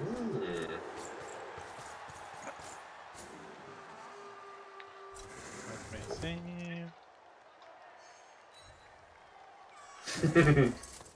Still thinks that the irony would be delicious if Chug did not potato with his incredible ball carrier. But he does get a yellow on the Troll Slayer, so it could have gone on the right-hand side. Again. Oh, and he gets rid of it. You out of here. MNG could be big for PC if he does win this game on kicks. You surely, I was about to say, you surely just get in contact now with everybody that, and he's around. Are you doing the go for it? What, are you doing another go for it, you mean? Yeah, probably not. Even the claw pummer is coming in to party.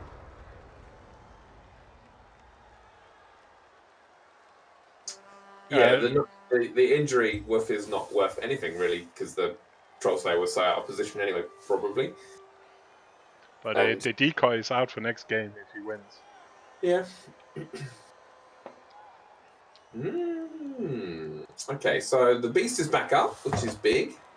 I thought we were denying the beast any friends this turn. His first hit was a non-block with the dirty player to get a friend to the beast. If you look, goes left behind the beast, there's a dirty player. Bob. Right. Yeah. So his first action was a non-block block to get a friend to the beast, and second was standing up the beast. Okay. I guess tackle is running. He must be running. The runner must be running back, right?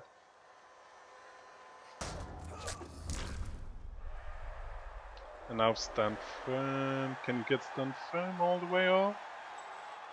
Not really. Look at the legs. Look at that little... They're going to be running for as fast as they can. I think PC's going to use rerolls on failed GFIs here. Let's see how he does this. Yeah, I think so as well, Trev.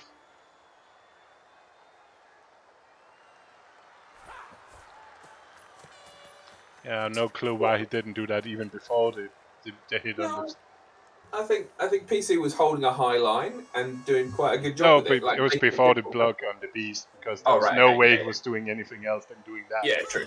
In this turn, yeah. No, Ooh, 80 folk. okay, yeah. And So guard that's a can 2. stand up, so you get a hit on a... Oh. Ooh.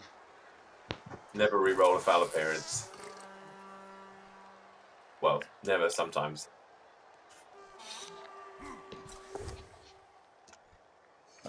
He's gonna probably. Does he need to GFI the stand firm over here, or what? Cannot get far enough, I think, to make it really worth it. That's just... Good. I don't think you do it, but... You need both if you do it. That's... Because you got so small legs, so you can do 2, so you get all the way out in the wild zone. Look at him run! He's running! I guess if you do 1, you're still screening that area, so you need to get blitzed. He's doing another one! It doesn't. Okay. Does it actually make much difference? Because he needs to blitz that piece anyway, because otherwise it's standing up against whatever cage you built. Well, can he not come through the middle again here? Maybe. Is he sacrificing too much? Maybe. That's quite a nice one dice knockdown. I think he could come through the center here. Maybe. He's got a rookie Nurgle warrior on the left hand side that needs against the Edge 4 blitzer. Oh, Beast stupid in there is quite big. Pow here. Push the other Longbeard out of the way. What? No follow. What? Does he need that square to go through? Must be looking at oh. That's a bad 1 in 9. Now this is like, do we want to go to kicks or not? 1, 2, 3, 4. If he doesn't reroll this, we're going to kicks. Right, we're going to I kicks. can still, because the warrior can hit it. You can just not hop. Okay. No, we're going to kicks. Ugh.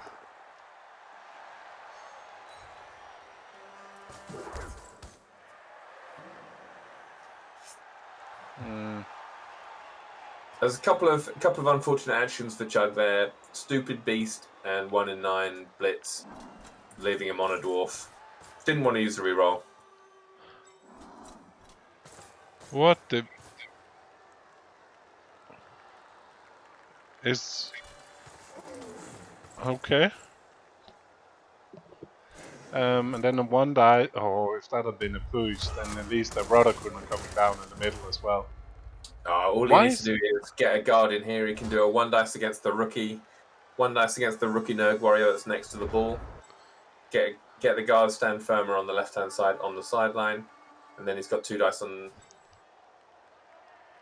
the ball with tackle.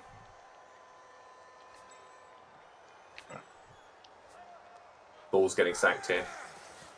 Yeah, guard stand firmer on the left. 1 dice with your edge blitzer. You don't need to. Doesn't he? Is he just going to do this? I was thinking he was going to... He can do it from this side, yeah. Is And there then a third you can just make it so hard. one? Just do a removal. Okay.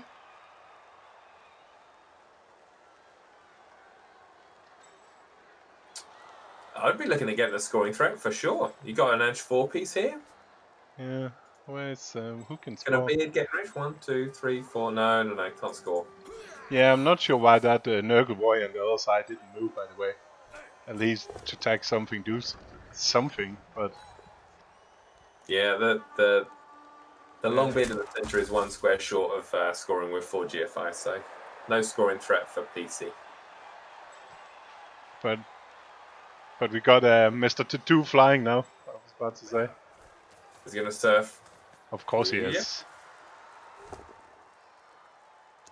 Ulgara is off.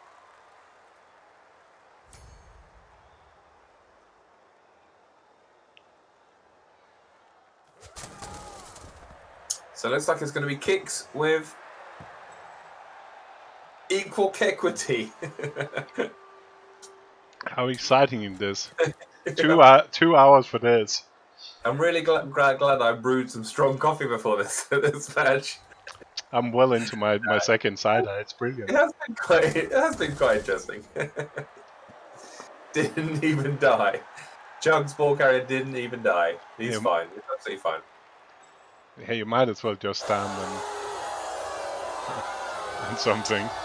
So thinking back through this match, I thought PC had some quite ropey plays in the first half when he was on defense, trying to defend with a wizard.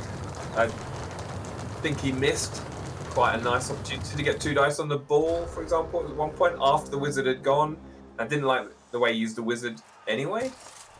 But then the second half, PC absolutely ruffle-stopped the Nurgle and like showed how you should do offense with the dwarfs. And then this half has been interesting because neither of them really want to burn any rerolls, and I thought from the start if neither of them were going to burn any rerolls, then somebody needed to burn some rerolls to do some stuff. Yeah.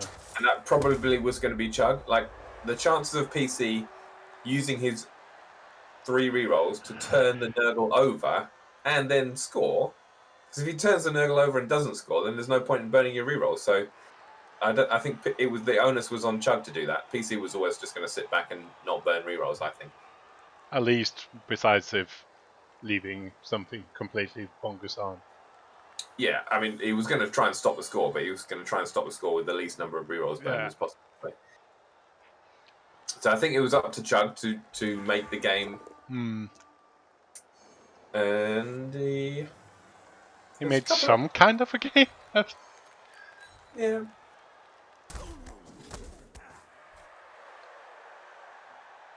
Thing is, when Nurgle have got 4 Pestigores, they do actually have some mobility, don't they? But he didn't fancy it at crucial points in the second half. So we're going to kicks instead. Woohoo! Should we just admin decide the game? Carry on. We should have done that up front. Have you seen who you are in my Battle Brothers team, Gary? I can see he's a badass. Is the brain dead me still alive? Yep, the brain dead core is still alive, but Garyon is a bright historian. Oh, I did see that, yeah. Garyon the administrator.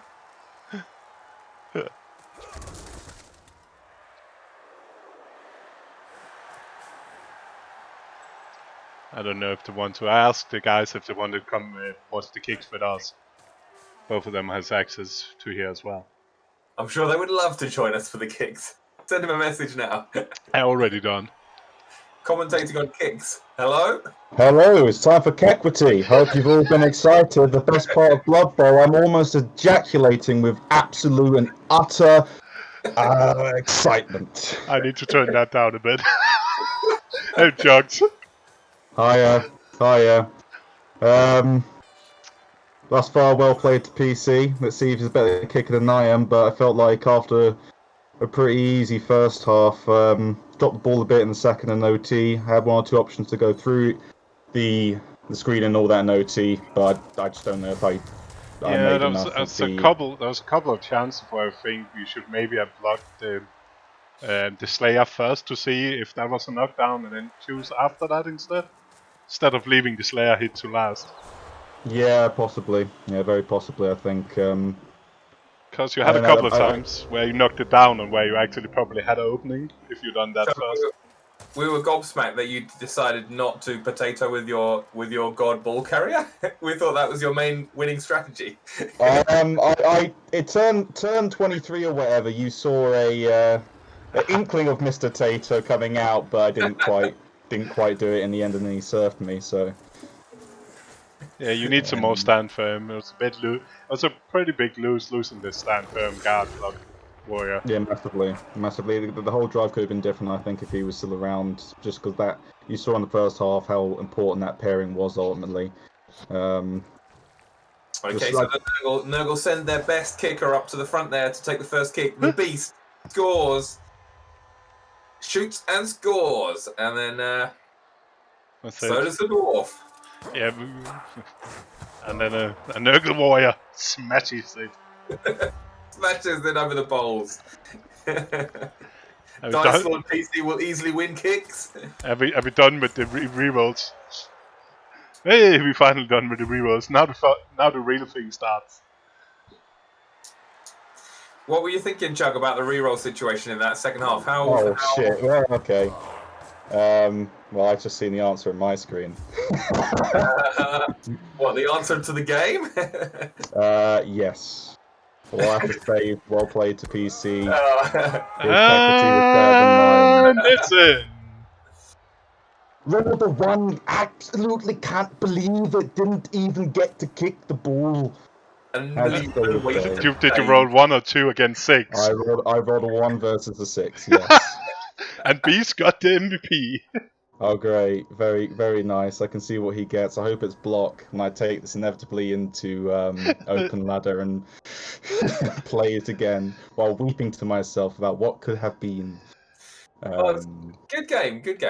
I quite enjoyed watching that game, Chug. So well played. That was yeah, it was all right. I don't think I embarrassed myself, which the dwarf run that I did was no accidentally fouling with your best dwarf. Very true. Yeah, can't believe I managed to get that out of the way.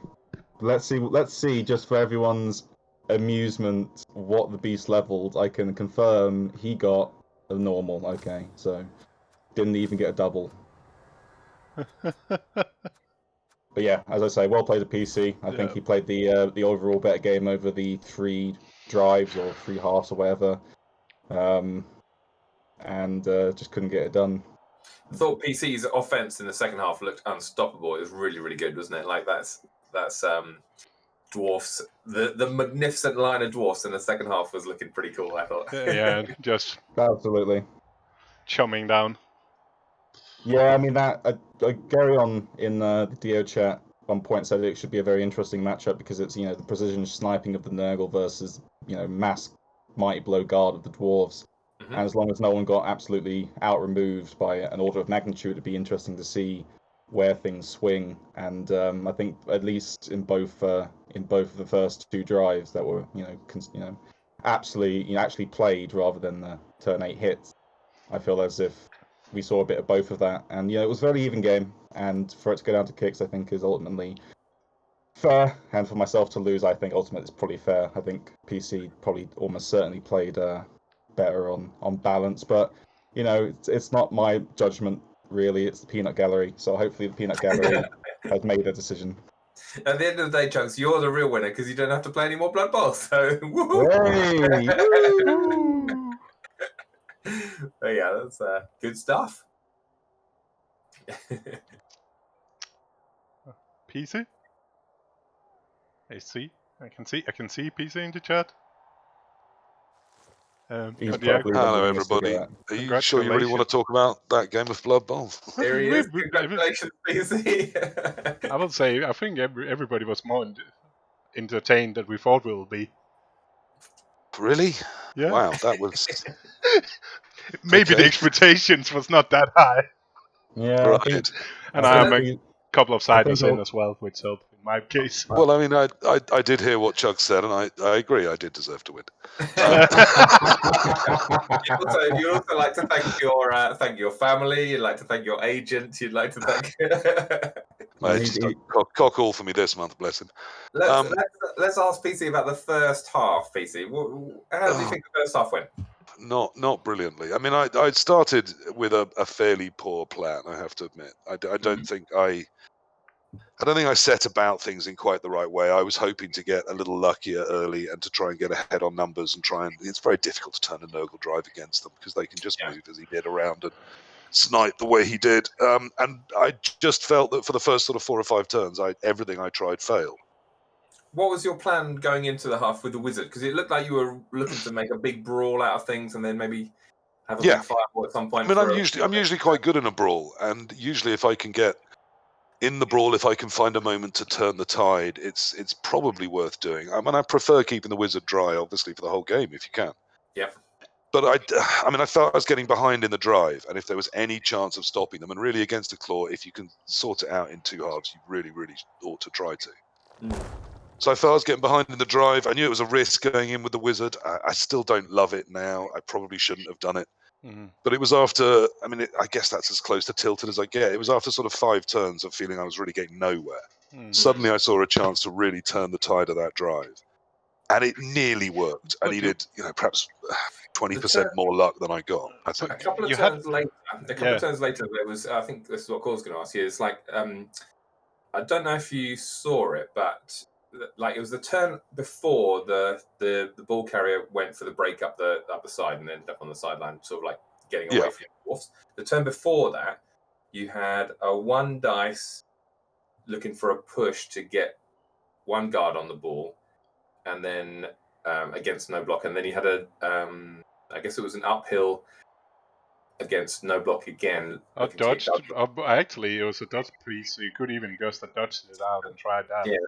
So it was there was a chance to maybe look to get 2 guard onto the ball and dodge with a beard to get tackle 2 dice on the ball. So I don't know. I did see that there was a chance at the ball. I didn't like the look of developing it because I didn't see any chance really to recover or go anywhere. And at that point, I was more or less ceding the half. We also going that aggressively in, I thought there was a good chance I get completely banged out here. Whereas, frankly, second half, stretch the legs, clear the mind. I always back myself to turn it around and sort things out. I didn't, but that was the thing. It's a bit funny. What you chose instead was blocking with the Slayer, which had been 2 dice against on the frenzy. Yeah. Where you could have freed up the Slayer and get the Slayer back as a safety at least, and then do the rest. But well, then in that case, I probably missed it. The first half I was not going well, and I can see if the mindset. It looked like the mindset was just trying to kill the claw at that point. Yeah. What about the second half? Like somebody said in chat that PC only has 1 plan, but the plan always works on offense. So is your plan to go up one side and to keep on going up one side, PC? No, absolutely not. I looked hard at the swap back to the other side. With slightly different dice, I would have done that at about turn 4. I thought there was a route up the left, but when his beast went stupid, I thought there was a route past it to switch sides, and I was looking to do that. I was certainly looking to come inside if that was possible. Yeah. If the Rotter go for it hadn't locked down the dodge strength 4, meaning I needed go for it to really attack it well. Then I'd have swapped much more centrally for the final couple of turns of stalling. So, no, I'll go down the edge if I'm forced to, particularly if I've got some stand firm. And I quite back myself on the edges against most opponents. Okay. But I don't think that's the only thing I do. It's just it often works. So I think it was said in jest, but your strategy. Well, just like I do a lot of go for it, and I did a lot of go for it because I'm slow and I've got to do go for it. Getting slower with age. Getting slower with lockdown. Do we know what is next on the list for PC? Where are you looking? Probably, if you ask me, probably Chug. He'd probably get Chug against Chorfs. It's Chorf versus Lizards, so it's 1990 Chorfs versus 1830 Lizards. Well, neither of those is particularly good, with, of course, my Slayer out for a game. At least also, it's more inducement. PC, what is with you with the small dwarf teams? Like, do you not want to play a big dwarf team, or do you just? Yeah, I'd love to. It does that. I can't be bothered. So the development of a big dwarf team, like a 2000 dwarf team, just seems like a lot of a lot of games played for. At the start of each season, I think, I'll have a go at building a proper team this time, and then I never get around to it really. What does a proper team look like? I don't know anything about dwarf. So, like, if you there's plenty of them in the chalice. I don't mind going in with something about the size that this one is. Yeah. But I'd love to have 2 more stand firms on it. Outside of the Slayer and the Blitzer, I'd love to have 3 big stand firms. Mr. Light's 2080 jobs, for example. And a second runner with perhaps a couple of skills on him. That's ideal to me. Not much more than it is now. But that's another 10, 12 games in the building, and I just get to the point where I've got other Blood Bowl I do. The chalice isn't a huge priority for me. And I'd like to do it mainly because it would piss Dionysian off. A powerful strategy. Well, it's a good motivator, isn't it? But it seems it's not enough motivator to make me play 35 games on a dwarf team each season. I don't grind them. I'm not Crucifer. I'm not going to put 15 teams out and see which one is nasty. I build a team, and if it qualifies, which to my joy, every time I built one, that's 20 games old, it has. Then we'll see where it goes. I mean, I think I'm quite scrappy. If I had to people say I'm good at positioning. I don't really know what that means. I just click stuff and see what happens. But I think I'm quite scrappy. Once you're beating me, you've got to keep beating me. I will get back up. Yeah, if there's a way, I will look for it and find it if I think I can. I thought the second half was a real, you'd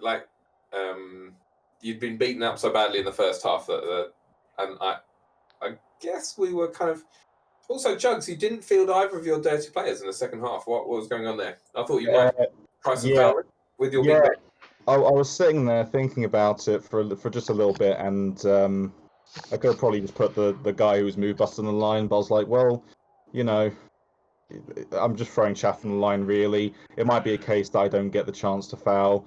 Probably, if PC keeps to his game and he keeps a very solid line and doesn't allow me to chip pieces off, which, he broadly did, not worth getting one of these pieces that could be of use, for example, later on, chipped anyway. I don't actually mind being fouled.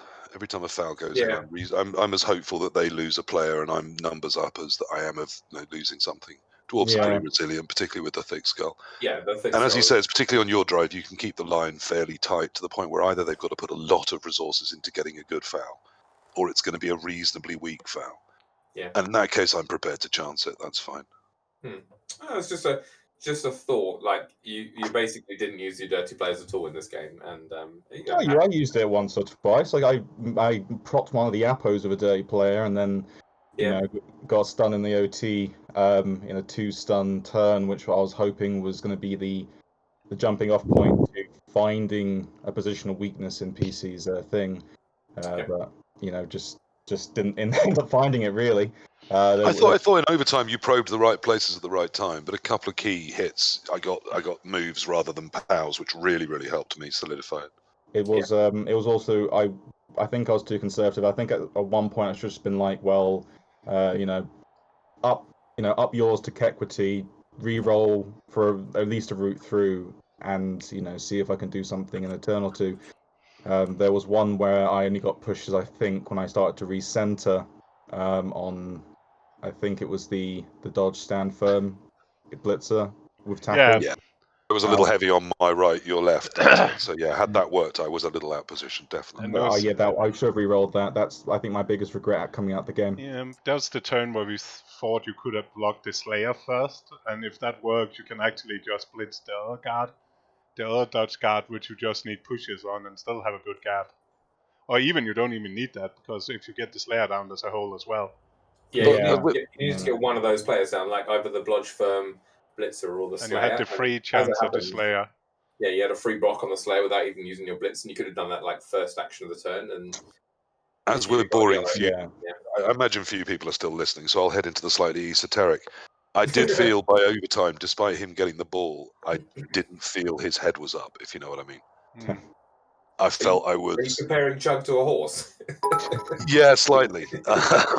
I felt he. By the way, happy Christmas, KFoged. I think the turnaround in the second half and the solidity, and particularly as his first turn line of scrimmage hits didn't work particularly brilliantly in overtime. I could feel his confidence drop a little bit, at least in my mind. In need of a couple of sugar lumps, was he? Well, no, they say about footballers too, don't they? That at the end of a game, particularly in overtime, sometimes their heads drop. They say that. Yeah. So it's not just a horse. I think that shows either your gambling addiction or your somewhat more upper middle class background. Me, I'm a man of the people on the terraces, cheering my team on. It's truth, actually. I'm a season ticket holder at the glorious Arsenal. Were you feeling a bit down in the second half, Chugs? Own up. Yes, I was going through manic depression at that stage. I would say that I was kind of buzzed and excited to be the one to receive. But I also was starting to get really, really nervy, and I guess I did lose a bit of confidence just because another part of it was I didn't want to push too hard, because what happens if I push too hard and PC collapses under me and I just get done in like that, and then my own advantage going into that overtime just dissipates. And I was thinking of the peanut gallery if everyone saw me just completely fuck what was probably a really good position and go, when Chugs can't Mr. Tato his man up the pitch, he can't do much, can he? So that's exactly what Jack was saying. Almost certainly. So I would broadly agree with PC's assessment. I think I was actually much more tilted or like a little bit waylaid in the first half because I was being disturbed constantly by my parents. So I literally, after running out the bins, running back in, got a sweat on. I was like, oh god, shaky a bit. And but the second, I would definitely say I think PC's right. OT, I lost a bit of confidence, and I just didn't. And my 11-year-old joined me for overtime and was cheering me on. Oh, that's a proper family. Yeah. Rather than asking you to take the bins out. Oh my god, Mum. He'd also never seen penalties before, so he was excited by that. I told him this was not a good thing to be excited by. Yeah, it's the animation is not even that great. Oh, it's a terrible way for a game to end. Yes, I was being coached by my 11-year-old. I'm hoping he might play a couple of games over Christmas. I need to set up a second account. He can play on mine. I don't give a shit about. Isn't it Gerion's daughter's also been smashing a few heads in Champ Ladder recently? So that's pretty cool. My parents were like, well, you have no one around anymore because of the Tier 4 lockdown, so we need to find a board game like Cluedo or Pass the Pig. So I said, openly at the table, how about we all learn Blood Bowl? And he said, that's the most boring shit I've ever heard. Fuck off, you ginger cunt. Can we just go back to Pass the Pigs? I tried for years to sell my family on Pass the Pigs, and in the end, because all holidays were cancelled this summer, and we had some friends that were in need. The husband had a serious cancer diagnosis, so we took the partner and the two kids, that were similar ages to our kids, away, and we hired a boat and did a week on the Thames, just messing about on a boat.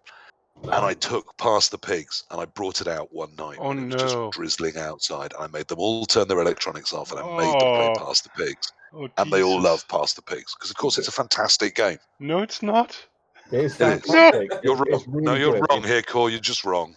Yeah, it's fantastic. It's really good. It's a complete holiday mainstay, and it brings back great nostalgia from itself. It's fantastic. And it reminds me of bacon, which is never a bad thing. Okay.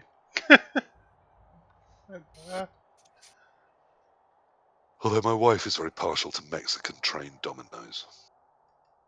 A largely luck-based thing. Well, there we are. So that was that. I mean, I didn't think it was the most thrilling game of Blood Bowl. I thought Chug's coached really well, really very, very solid, which is what I expected. The first half I got monstered and didn't play particularly well, but also felt I had some rough dice.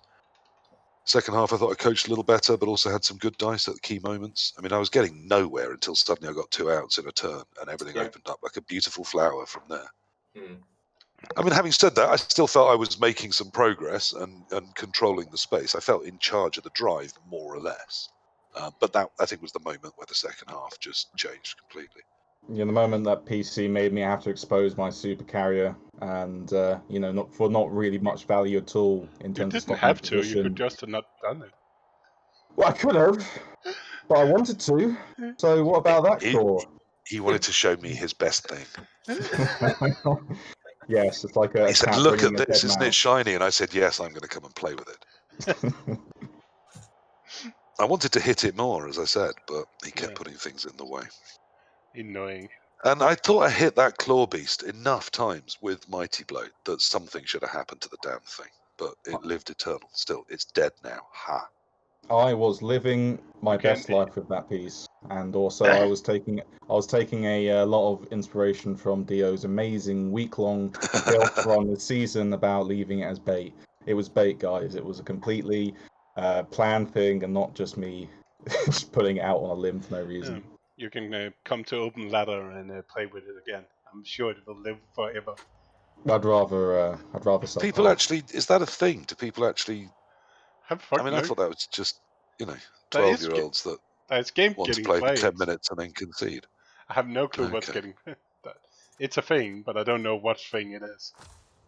The only people who've played open ladder, I think, in the past 20 seasons are either people who get banned from CCL or Jahanian when he doesn't want to do 2 minutes. So, not a great pool of players. Yeah, it's never tempted me, and I'm tempted by all sorts of things. I've got a pony game to play on Boxing Day. Or is it? Yeah, I think it's Boxing Day I'm playing that. Yeah. So who's middle class there then? Hey, PC. It's PONI. It's based on the All right. Okay. Rock Paper Shotgun website. I think it's their sort of league. I love Rock Paper Shotgun. Yeah, me too. I was in the RPS. They had an RPS. There's an RPS Discord, and this is they have a Blood Bowl league, and then they also have this thing, which is a sort of a tournament where you get a sort of NAF team, but a star on top. That can be anything up to Morg, and then if you don't get Morg, obviously you get the cash equivalent. But you still basically got a NAF team, so you can't just have loads of skills or whatever. And then it's a few rounds of Swiss and then a knockout. And I thought, yeah, sounds like a giggle. And then it turns out it's run by Rock Paper Shotgun, which I think is an excellent website. So yeah, it is really good. Super cool. Read them quite a lot. All right, good stuff, guys. Well, thank you for joining. Excellent. Well, yeah. Any questions from the chat? No. Any was thrilled by that game of Blood Bowl as we were to play it. Yeah, I think I'll love you and leave all of you. Have a beer, have a cheeky blem, and be on my way. So thanks again for casting Core, and also Fatin. Thanks for the game. Sounds like a lovely idea. And sounds like the next round is going to be a bit of a brick wall, but then, hope springs eternal. Have a cracking Christmas, everybody, if I don't speak to you before then. Yep. Of course. Yes, you too. A safe Christmas to everybody. Yeah. We're not And going look, anywhere. I always say this on the podcast, but we're not doing a podcast pre-Christmas this year. So for anyone listening right now, just remember it's a lockdown Christmas. Have a think about a mate that is on their own and give them a bell at some point over the next couple of days. I've lost a couple of friends at Christmas, and it's a tough time for people that are living a single life, even tougher than every other time of year. They're constantly bombarded with images of, people in love and people sharing things, and then, they sit in their room looking at the empty walls. So brighten their life. Give a mate a call. Just say, "Hey, I was thinking of you," and it's really you can change your life. Not to mention experiencing the Christmas music when you visit your food shopping. But yeah, that's a really nice thought, actually. So. You go shopping. You still go shopping. What? God, I remember shopping when we could leave the house. Yep. Just before the game, we had a Secret Santa for a bunch of my mates in real life. And speaking of loneliness, they got me a fantastic little shirt. In big bold letters, it says "Virginity Rock." So I like to get that let's give a. Yeah, what you want to do? On a serious note, let's give a shout out to all those virgins out there at Christmas, shall we? I wouldn't want to be one of them. I wouldn't want to wear the shirt. I'll wear the shirt. I mean, it's better than last year's shirt. I'm not even going to say it on stream. But again, you're right. Even if you pay for it, it still counts. I was going to say, back when the world gets going, book one of those nasty holidays and walk around on the beach saying, "I'm looking to give this away." Hopefully in Ibiza or Magaluf or the Greek equivalent. Megamuff. Whoa. Right, catch you all later. Cheers for the cast and also the game, PC. See you. Yeah, cheers, Chugs. Better luck next season. Yeah. See you later, everybody. Night.